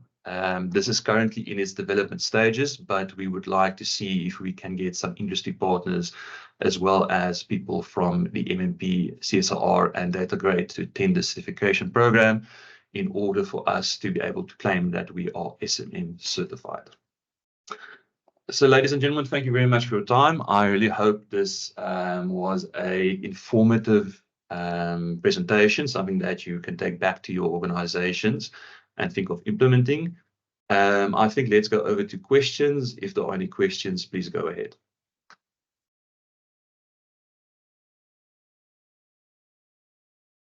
Thanks, Carl, for that. I don't see comments in the chat or hands. Justin, do you want to say a few things here? JJ, not really. Thank you. I think Cool. Carl did a good breakdown. Thanks. Okay, great. So then we move over into our next item, which is about physical security and cyber security, and how those two worlds are intertwined in how we see cyber resilience. So with that, it's over to Justin and Carl to take us through that item before we go into our panel discussion thereafter. Okay, thank you, JJ. Justin, do you mind if I start? I'm just here for comments, so please go for it. Okay, great. Okay, thanks, JJ. So my next talk, I would like to talk a little bit more about physical security and cybersecurity in the mining industry. I am going to keep things light. This presentation is more aimed at your management level, so I don't want to go too deep into the technical jargon. And it also falls under the awareness of cybersecurity. So we are not going to go into too much detail on the various aspects. So I think it's very evident to all of us these days that there's been quite a bit of overlap between physical security and cybersecurity in the mining industry. And this is mainly due to the increased push toward digitalization and the interconnectedness of mining operations. There's also this buzzword you guys might be familiar with called the Fourth Industrial Revolution. And I think a lot of these actions actually comes from this drive towards the Fourth Industrial Revolution. I do, however, think that the buzzword around 4IL has died down, and the mining industry has developed its own concepts around this idea of digitalization and interconnectedness. So the two main departments I'd like to discuss in the mine today is protection services as well as the ICT department. Protection services are very dependent on the CCTV access control and communication systems provided by the ICT department. And we can also say that modern protection services can't really fulfill their mandate if they are not supported by the ICT department to ensure the integrity and continual function of these assets. Now, from an ICT point of view, the ICT department is very dependent on the physical protection measures put forth by the protection services. And it's really protection services' responsibility to provide the proof of identity and maintain the access control as well as the physical security of computing resources. There's no point in trying to secure your data center if the protection services are not on board. What's the point of having a secure cyber physical system? But then at the end of the day, the door to your data center is left open. Same thing with your network infrastructure, as well as access to your physical computers and network access points. We can thus say that there is this symbiotic relationship and interconnectedness between the virtual and the physical worlds. And this is very specifically prevalent in the mining industry. Because at the end of the day, the mining industry is all about physically removing ore from the ground, refining this ore, and then transporting it to storing this, resource that it adds value to.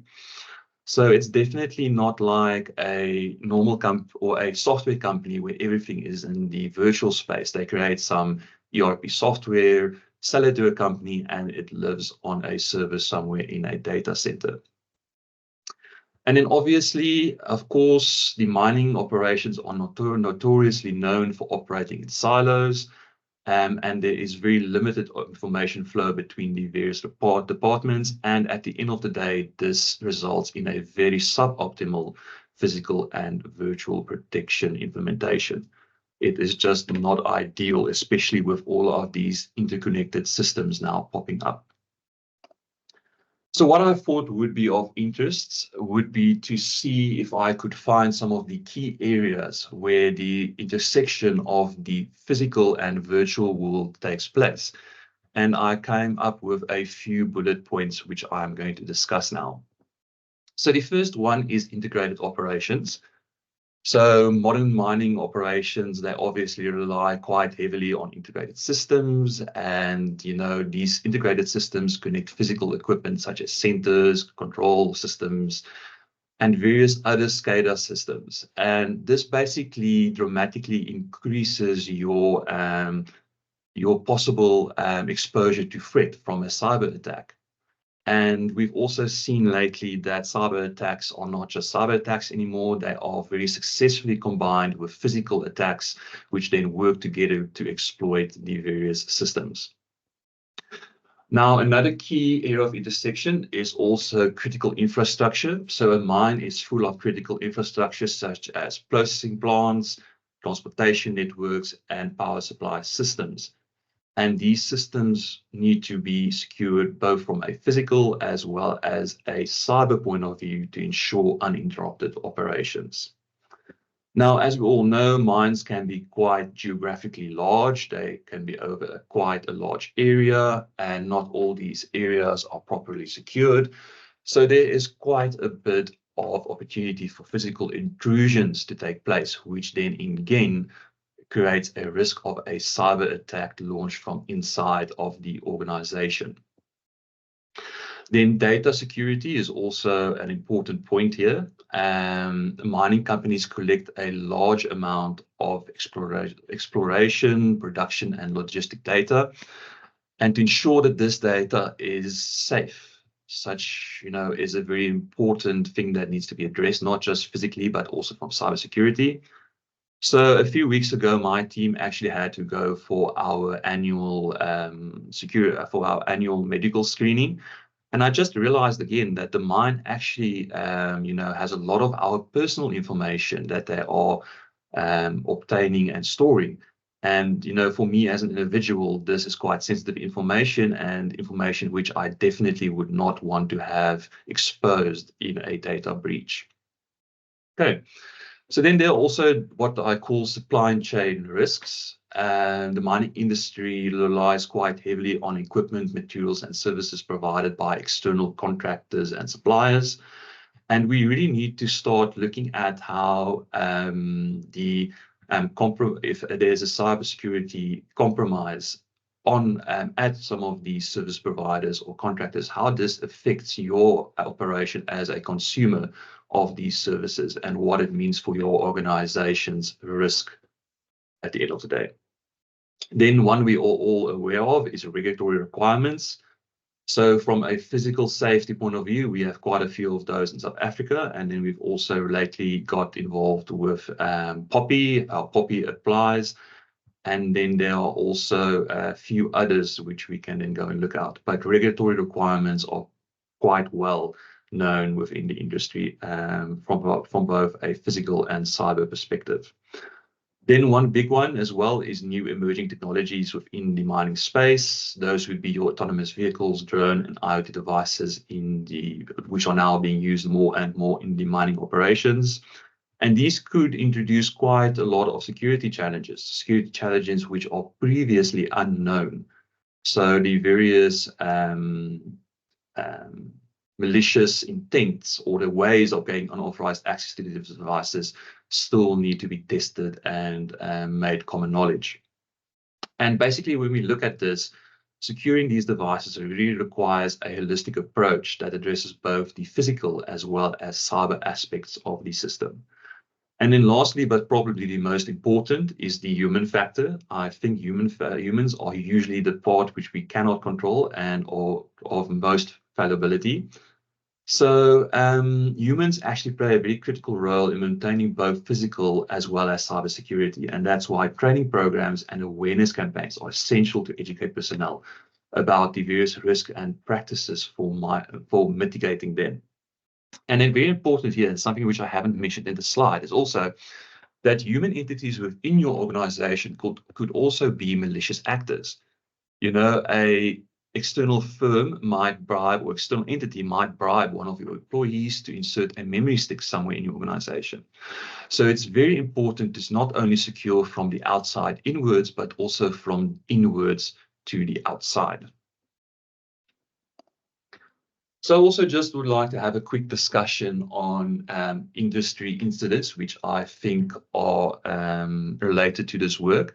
This is by no means an exhaustive list. These are just some of the incidents which I think were interesting to discuss and relevant to this topic. The first one I'd like to discuss is the Transnet breach in 2021. This was a very interesting breach and actually one of the first ones in South Africa. And basically it resulted in a situation where there were a few days long delay in the moving of cargo ships, of cargo on board container ships.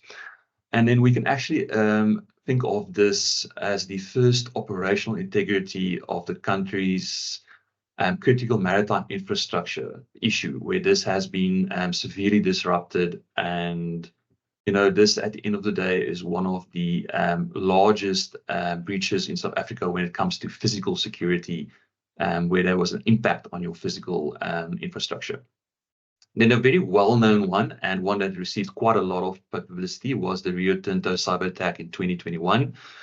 So an external company basically provided them with a piece of software called Go Anywhere, and this was actually then used to gain unauthorized access to the company. They were able to obtain a lot of personal information, things like information on employees' family, financial information, pay slips, overpayment letters, and so forth. So this is a very interesting attack, because this is the kind of attack that happens most often. No physical infrastructure was compromised during this attack, but a lot of personal information was released that could potentially be used by terrorists to physically attack the organization within its African operations. And this is another great example where cybersecurity and physical security are interlinked. Then I also think it's worth mentioning the Triton malware attack. This was a very interesting one in Saudi Arabia, where it was very specifically intended towards industrial control systems and critical operational technology. This is a very good example of where criminals very specifically targeted your organization from a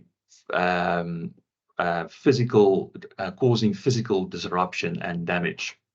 And then just as a mentionable notice, there's obviously the Stuxworm in 2010, which very specifically targeted the Iranian nuclear program. Another example of a very specific target which they had in mind. And the Stuxnet worm is also one of the first incidents where physical infrastructure was successfully targeted and damaged, and is also one of the case studies which is almost used always when teaching about the industry-related issues around cybersecurity. So on this slide, I'd just like to leave you with one final comment, and that would be that cyber attacks resulting in physical damage and loss are not necessarily mainstream. But when such a breach occurs, there is substantial damage to a company's reputation. And I think that is one of the reasons why it's so difficult within an organization to address these issues, is because they don't happen that often, but when they do, the consequences can be catastrophic. So I think it would be prudent moving forward to just make a few recommendations within this regard. So the first one is, please use the SMM and start engaging the various departments within your organization to assess your maturity. The SMM is a great tool for enabling communication, so I would definitely recommend using that.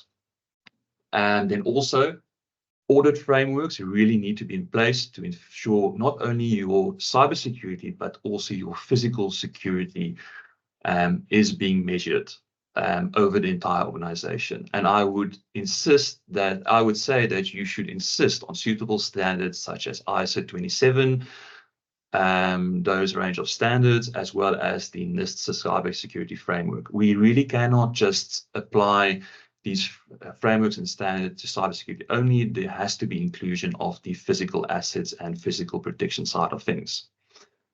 Then also, this is something very important, which we see in the mining community, keep your contractors on a short leash. I cannot emphasize this enough. You really need to insist on devices and services which comply with the mentioned security standards and best practices. And I would also say, start with the procurement process. Make this an actual requirement of the contract which you set out for your service providers to force them to actually implement the necessary standards and security practices. And then lastly, also please remain vigilant and continue to assess and update your physical and vulnerabilities, your physical as well as your virtual vulnerabilities within your organization. I would say that automated tooling is a good first line of defense, but you definitely, as a second line of defense, need to make use of external consultants to do these audits for both physical and virtual domains within your organization. External consultants are important because they are not biased by internal companies and policies as well as other procedures. And then on this slide, I would also just like to leave you with a thought that the perimeter fence is no longer the boundary which stops intruders from entering your organization. Your internet is actually the new perimeter fence. Your internet firewall is actually your new perimeter fence and needs to be virtually secured to ensure the safety of your physical assets. So, ladies and gentlemen, awareness around the overlap between physical security and cybersecurity in the mining industry is a new initiative within the ARTEMS program, and we would highly appreciate your comments and your suggestions and even constructive criticism about the content that was produced and the way forward. Thank you very much, Justin. I see your hand is raised. Yes, thank you, Carl. I just have a quick comment just on that, and I think it's something, I know we discussed this previously, but I feel rather passionate about it, is there is a tendency when we discuss this convergence between the physical security and cybersecurity for us in the cybersecurity world to think that our policies and procedures are better than the physical side. And there's inherent biases. I'm not saying there's one's better than the other, but I just want to make a comment on that. And that is inherently I call myself out on this. And I only mention it because having spent 10 years in the military, when we were there, we used the 3 C's: command, control, and communicate, right? And those were the principles of defense.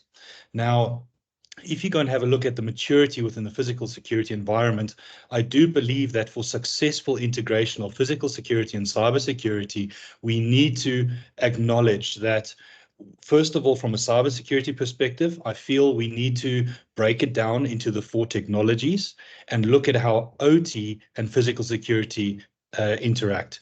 Because just as an example, if you have a look at from the Stuxnet worm all the way to wherever, the 4 examples you gave, if we immediately categorize IT and OT convergence, and now you split it and rather say IT and physical security convergence, OT and physical security convergence, and you likewise do the same with IoT and industrial IoT, suddenly by just categorizing them like that, if you then start looking at tackling your vulnerabilities, because by prioritizing that, you will immediately see that 3 of the 4 examples you gave are specifically OT, ICS, and SCADA to physical security, right?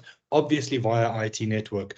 So I think it's important in these ventures that we acknowledge our biases on a cybersecurity side. And I think it's very important for us to get physical security experts to give us their version in terms of how does your physical world meet ours? Because again, just on my side, I'm very passionate about this whole integrated operational communications, because without control or command, control, and communicate, it doesn't matter. We're going to keep our silos. Cyber is going to say silo and think I'm better than you.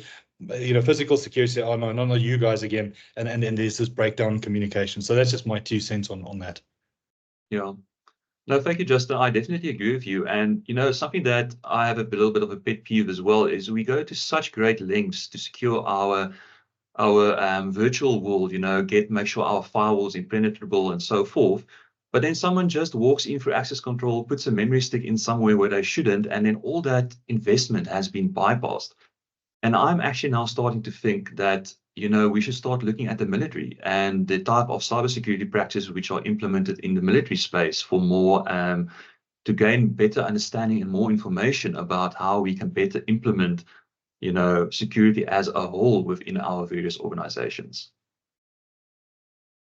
So yeah, great thoughts, gentlemen, and it just raised a question in my mind: is how could AI actually help us breach with potential breaches of our systems? I mean, there's obviously in the case of a breach or even prior to a breach, how would AI feature in something like this? Any thoughts? Off the bat, JJ, from my side, it's interesting in the financial services sector. We a few weeks ago when we chatted, it was the meeting before we had in preparation for this. And as I explained, I think if you use the NIST framework, and Carl just mentioned that, and I'm not going to differentiate right now between 1.1 and 2.0 because understanding that govern is the biggest difference. But in terms of levels of comfort, I think there's a drive to understand that if we were to use something like the NIST framework with identify, protect, detect, respond, and recover, is to what degree in those processes would you be comfortable in your organization using AI? I know from my perspective, in terms of that kind of deployment, identify, protect, and detect, I'm fairly comfortable with AI. But now in terms of response and recover, I'll be honest, I get a bit edgy. So just if we have to framework that in terms of contextualization, that's where I would start. I'm not saying it's the answer, but that's where I would start. Yeah, it's a good thing. And I put that question out there as a little bit of a primer for our next webinar, where we'll be going into more depth about how AI, what we need to think of in terms of AI and our security. Henk, I see your hand. I'll be quick. Thank you. Sorry, Carl, nice presentation. One thing that I would add in there is logistics. I think the incident at Baltimore with the maritime, with the ships, this is something that's growing. And I think a lot of times we sort of work in a silo. We add a mind, we think, okay, I'm IT or OT or physical security. I'm not thinking further. I'm not thinking rail. I'm not thinking the logistics of the ships. Who is doing the security on that? And I think this is where we need to actually start looking a bit wider, say, what is within our environment? And then the last one, I love your thing, keep a contractor on a short leash. I'm sure the contractors who, are not very pleased with that. But just as a help sign there, service level agreements are there for a reason, and they need to be managed. So I think that is something that needs to come into play. Thank you. I like the comment as well that he made about it's up to us to kind of raise that awareness and enforce it in a way. Is when products are put before our minds for implementation, any type of device, it needs to comply with certain standards, and that needs to be verified. I sometimes get the feeling it's checked for safety, especially underground and in the environments it goes into. Is it intrinsically safe? But what about security side of it? And that's not really spoken about enough. Okay, but with that, I'd like us to go into our panel discussion. So we're heading towards the close of our webinar. Great thoughts and ideas shared so far. Thanks for the interaction, Henk. Appreciate your wisdom. So I'd like our panelists, if you're open to it, to just switch on your cameras. And then we can go into our panel discussion. I want to kick off the panel discussion with some questions to the panelists, and this is also open to the audience. So yeah, fire away with questions at our panelists. There we see Carl, I see Leflo. Right, so we spoke earlier on about security by design, and in terms of the threat landscape and what we know, what's happened in the field out there with SA mining, that there's seems to be a general lack of system security by design, so cyber security. That brings us to the question of who's going to own that. We start talking about who's owning what part of it, who's going to drive the structure, who's going to drive the strategy around ensuring that this happens in our mining operations. Who would like to respond to that one first? Right. Was it Lechlo? Did you put your hand up? I was putting on my glasses. Oh, okay. It's just your hand went like this. So, okay. So, Justin, would you like to start with that one, maybe? I can try. JJ, I think it is important. I just want to reference the financial services sector quickly in the banking industry and have a look at a bit of the initiatives that have been brought in there. The financial services industry and FSPs who we work closely with, from the large international banks down to 1 and 2 mom and pop shops, it's an extremely regulated environment. But they've got the facilitation, not just through the Prudential Authority and the Financial Services Conduct Authority coming together with draft joint standards, but they also have, it's not just you have to adhere. There's this assistance that also comes from the likes of SABRIC. And SABRIC, as that national initiative, does provide a lot of guidance through whether it be intelligence to a certain degree, and so I think who should take ownership of it? I'll be honest, in the mining industry, having worked in other industries like the automotive manufacturing, still working automotive manufacturing and financial services, banking, there's support systems there that I'll be quite frank, if it wasn't for this and everything you guys are doing, I don't know if there's maybe a need for a broader national initiative. I don't know. But I would love to see more, because let's be honest, there's a lot of onus, weight, and responsibility put on the mining industry as an industry that I've seen, and a great job being done by industry and initiatives. But I haven't necessarily been exposed to something like a SABRIC for financial sector and banking for necessarily mining. And I think I would like to see that driven from the top down, and more public support as opposed to just necessarily private support. So that's just how I feel about where I think we should be going. Yeah, and that's definitely something we want to make work of at industry level. Definitely. So obviously there are different levels here. We're talking about industry, we're talking about strategic level and the leadership of a mining company, and then we're talking about what happens at operational level and tactical level, and who owns what part of it. And you alluded earlier on to if cybersecurity sits within the CFO's ambit, okay, what are the consequences of that? If it sits with an engineering technical services, and then we've got the CIO component. Now, they start overlapping. And so who would be the best suited generically and generally speaking, I suppose, to own cybersecurity? And that's maybe not something we can answer today, but it's worthwhile debating and considering that. Carl, you wanted to say something? Yes, JJ. So I would like to put the idea forward that your core cybersecurity functionality should be under your protection services. Because if we look at this, an organization, your necessary, let's call them framework and policies, usually regulate what the lower levels or the more physical departments do.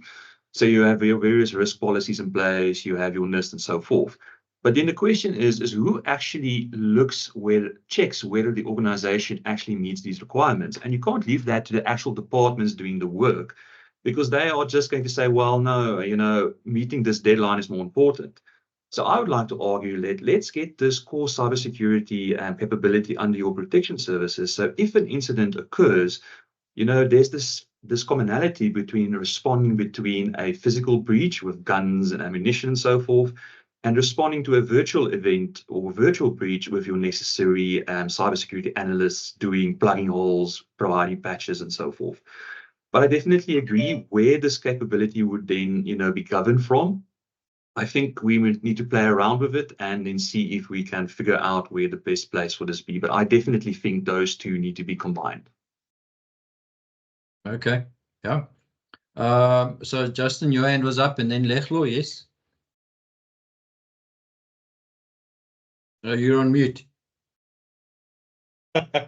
Thank you. So I just want to respond to that quickly, because I think we see this on a daily basis. And you spoke about the engineer versus the IT guy, and now we're going to talk about the IT guy and the physical security guy. And I think the question is in that, and what I like about the comment is I think there's a chicken and egg, and I'd love to see which one breaks first. Are we going to roast the chicken or we're going to break the egg?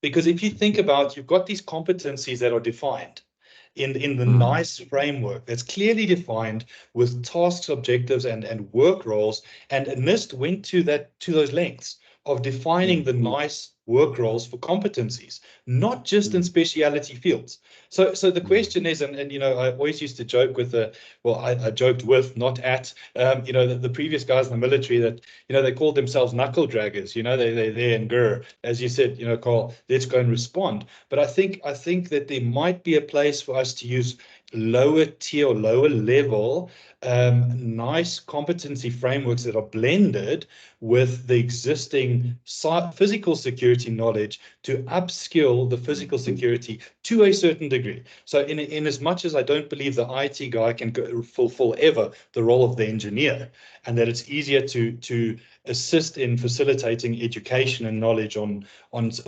security controls in an engineering space, I think the reverse might, and that's why I said we'll have to see and test which is going to break. We're going to cook the chicken or break the egg. But I think there might be space for that growth and development on the physical security side, so that they can understand impact and consequence of their actions back towards cybersecurity. Yeah. Leslo? I think going back to the idea of who is going to own this, I've seen this across various industries. South Africa doesn't have a good support just nationally for cybersecurity response.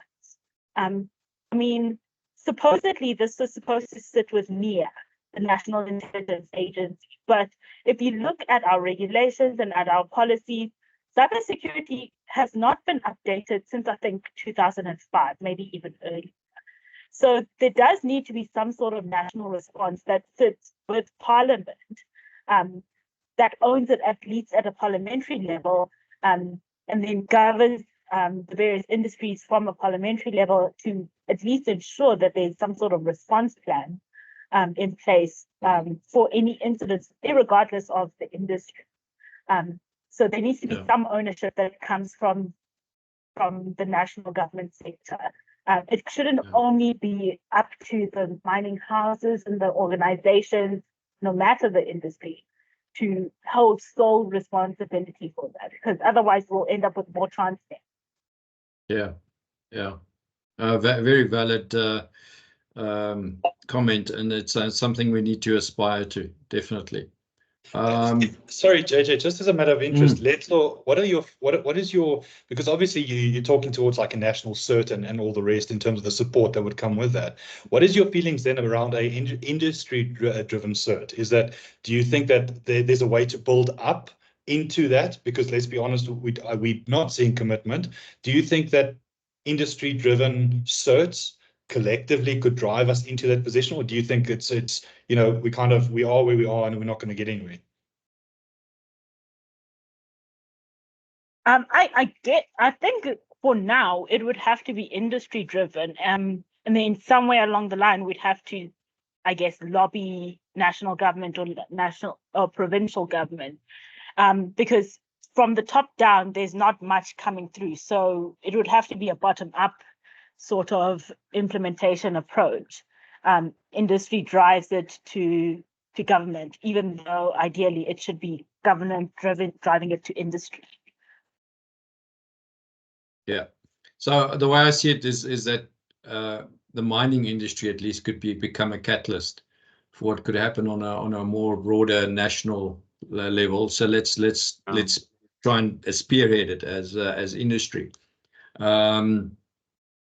So I mean, and that ties in with some of the comments that Justin you made and Letlo is what do you find is the general sentiment out there with specifically mining companies when it comes to approaching and introducing cyber security or resilience? What do you find generally speaking? You know, what are the gaps? Are there gaps? I can see you smiling, Justin, because Okay. So from what we've seen, it's mainly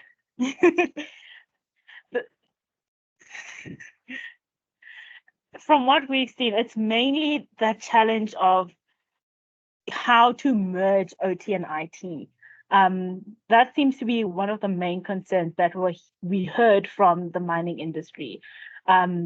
OT, they have a lot of legacy systems, and some of them are critical systems, and they're not necessarily systems that can be taken out of the operations, shut down, patched, and then put back into operation, because they're holding operations together. So I think that's the main concern. How do you then secure those type of systems, those sort of machinery, when it has to stay in operation, because it's basically the backbone of the mining operations, your so-called crown jewel systems and devices and networks? How do you protect those? Because if those goes down, then the whole mining operation basically collapses underneath them. I remember, in fact, it was Carl and I visited the one mining company operation, and we had the IT guys then, but we also had the OT people there, the engineering and SCADA technicians, and it was very clear that they wanted these two worlds delineated from each other. And so now, who do you start talking to about cybersecurity? Now you're going to have two different conversations or two different frameworks, or what's it going to be? But what they're missing is the whole point of that IIoT, Industrial Internet of Things, forces those worlds to come together. So now we have to talk about the business structure, the business operating model, etc., etc. The thing becomes bigger and bigger, and I think nobody knows quite where to start eating this elephant. But that's going to be up to us. From the audience, have you noticed, what would your comment be in terms of this question? What have you seen in your worlds when it comes to the sentiment of a mining company or operation wanting to talk about cybersecurity? And hopefully you've realized that today was not about the breach or trying to get to your bank account and scam you and this or that. We're talking here about in the industry scale kind of impact. So any thoughts from the audience on what you've observed? Yes, Henk. Look, I'm just glad that this session, this webinar is held. I must compliment everyone here. Thank you very much for bringing this out on the table. Thank you. That is such an important point. Just to quickly answer it, the question was, who owns it? This boils down to where I asked, my first question was when we had all those standards and guidelines and frameworks. The problem with it is that when you got a standard, you've got controls which you need to that used to get certified against. When you go like a NIST, it's a framework. It's your best practice, what you wanted to do, so you can be not held accountable. I found the best place to actually do this is when you go for a certification and you use your GRC, your governance, risk and compliance team, to do internal audits. And those controls, if you are IT, OT, physical security, you still need to actually comply with that physical control, that audit control. And then it will do. Now, if you look at the banking industry, they get Basel. Any bank must be PCI certified, and they must be Basel aligned and King governance. So why can't we do this to say you must have a standard that you at least go to? And that will allow us to actually provide that cybersecurity layer in. Thank you. Yeah. So, yes, Justin, you want to say something? Sorry, I really like that. Yeah, I like the question. One thing I've just noticed working across various industries is there's this tendency to want to identify first and foremost, how are we different? And we tend to forget about how we are the same. And I like what Henk just said. I really like what he said, because, if you have a look at, typically it's like particular challenges in the mining industry. Well, first and foremost, we can go and isolate remote and harsh operating environments. And then you can go and say, well, let's compare ourselves to the medical field. And Henk just very eloquently said, well, look at the financial services. This is how we're the same. And so what I want to point out is, as much as we like looking for our differences, I do agree with Henk is let's start where we are the same. Because if we can take that as a roadmap, then, you know, then we can, because it tends to be like this, not even an 80-20 split, but 90-10. 90% of your time is trying to solve the problems where you're 10% different. Why aren't we spend, and then vice versa, you know? So that is definitely, you know, kind of where I see. So I really enjoyed that comment. Thank you. Great opportunity lying in that comment as well. Yeah. Carl? Yes, I just want to add to what Justin is saying. Actually, from our work with Artemis, we've actually found that the only really thing that differentiates the mining community is this harsh environment. So the harsh environment has specific requirements such as intrinsic safety on sensors and so forth. But the moment that information is digitized, the mines work exactly the same as any other organizations. You use the same IT infrastructure, the same switches, the same databases, the same servers. And we really start looking at what we can learn from other industries and how we can standardize. And that's also why we have this drive to create this industrial Internet of Things, where your operational systems actually become more IT systems. And we try to separate that need for these advanced skills to maintain things that are actually available across the industry. And I think that's a bit of a mindset that needs to change. Yeah, super. Yeah. Carl, your hand popped up again but went down. That's fine. So, and I'm just wary of the time now. Is the last question possibly is, where do you see some? And I don't really like the term low-hanging fruit, but where are some immediate opportunities that we could leverage on, no matter how small we think they are, that would help us take that step forward? And as we take more steps, we start building something very concrete. So where do you see the opportunities in the immediate future?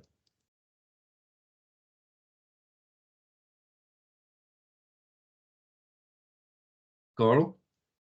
So, JJ, I think some low-hanging fruits are definitely, as I explained in my previous presentation around the recommendations, is just get a first line of defense in place.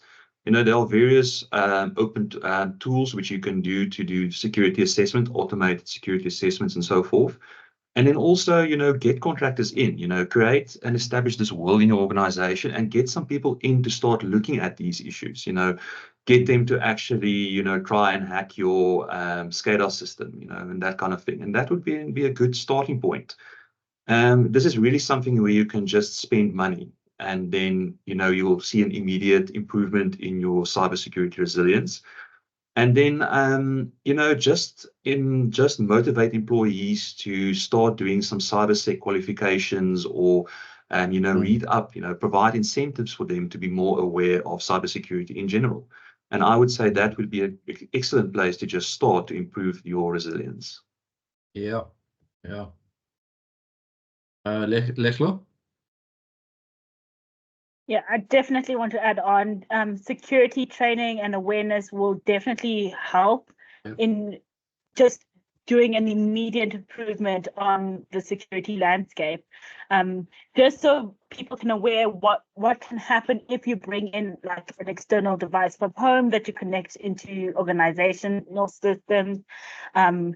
Even something as simple as bringing in like your phone. I don't know. I think there are some devices that are restricted that you can take with you into the stope, but even just, you know, charging your phone on a work device, there might be some malware on your phone that you might not even be aware of that could impact the practices that people do unintentionally and mostly without being aware of it, because it's just standard day-to-day behavior. That will already help in improving the security culture, especially in the mining spaces. Yeah. I think from our side, as the MMP, we would probably want to arrange and convene sessions with talking to other, you know, stakeholders. For example, the labor unions would be key in this. The Mine Health and Safety Council, the Mineral Council Standing Committee on Security, and it's trying to get all these role players together in the room and saying, okay, can we create or think of creating something like SABRIC, or or a form thereof, and start influencing. So those are definitely some low-hanging fruit on that side.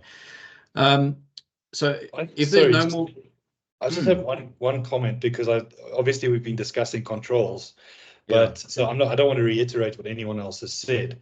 But I think also a good starting place for an enterprise that has initiated or is planning, depending on if it's brownfields or greenfield, in terms of digitalization and your digitalization strategy. One of the largest international switches for financial enterprises globally, actually one of the biggest mistakes they made in their digitalization process was in that they never considered the impact of cybersecurity.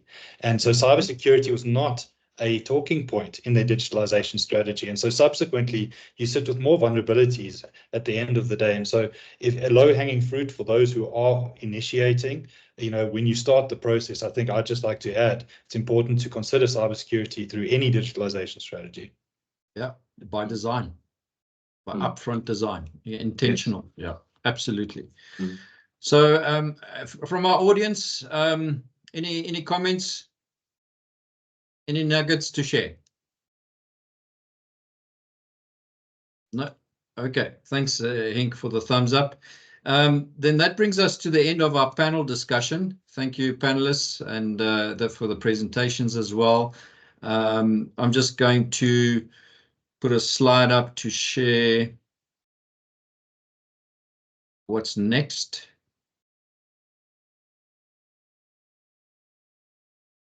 All right, so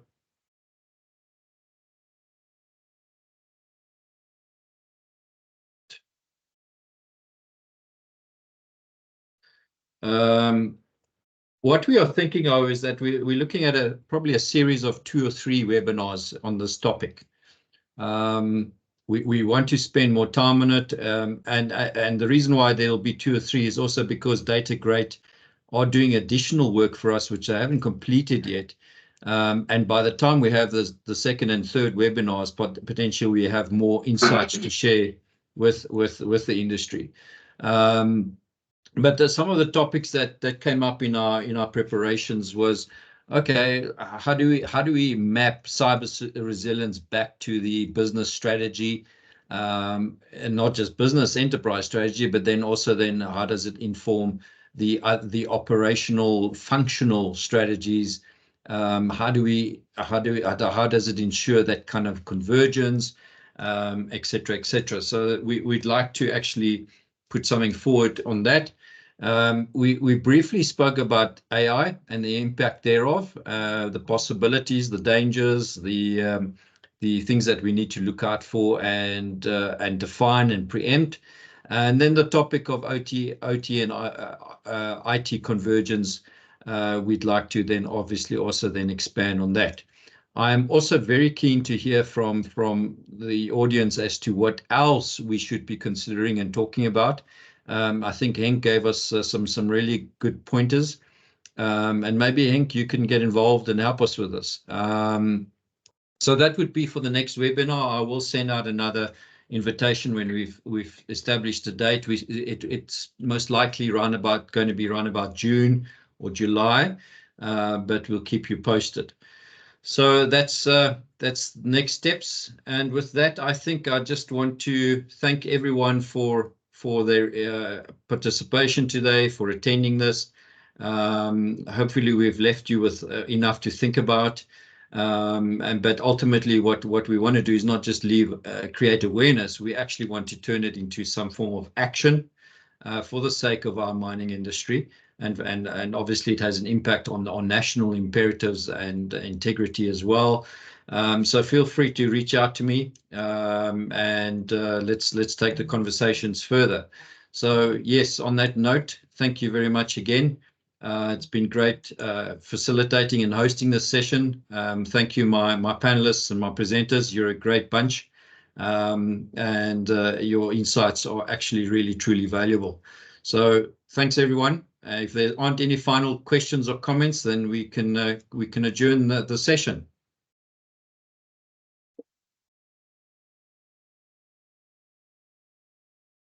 Good. Thank you. Thanks for the thumbs up.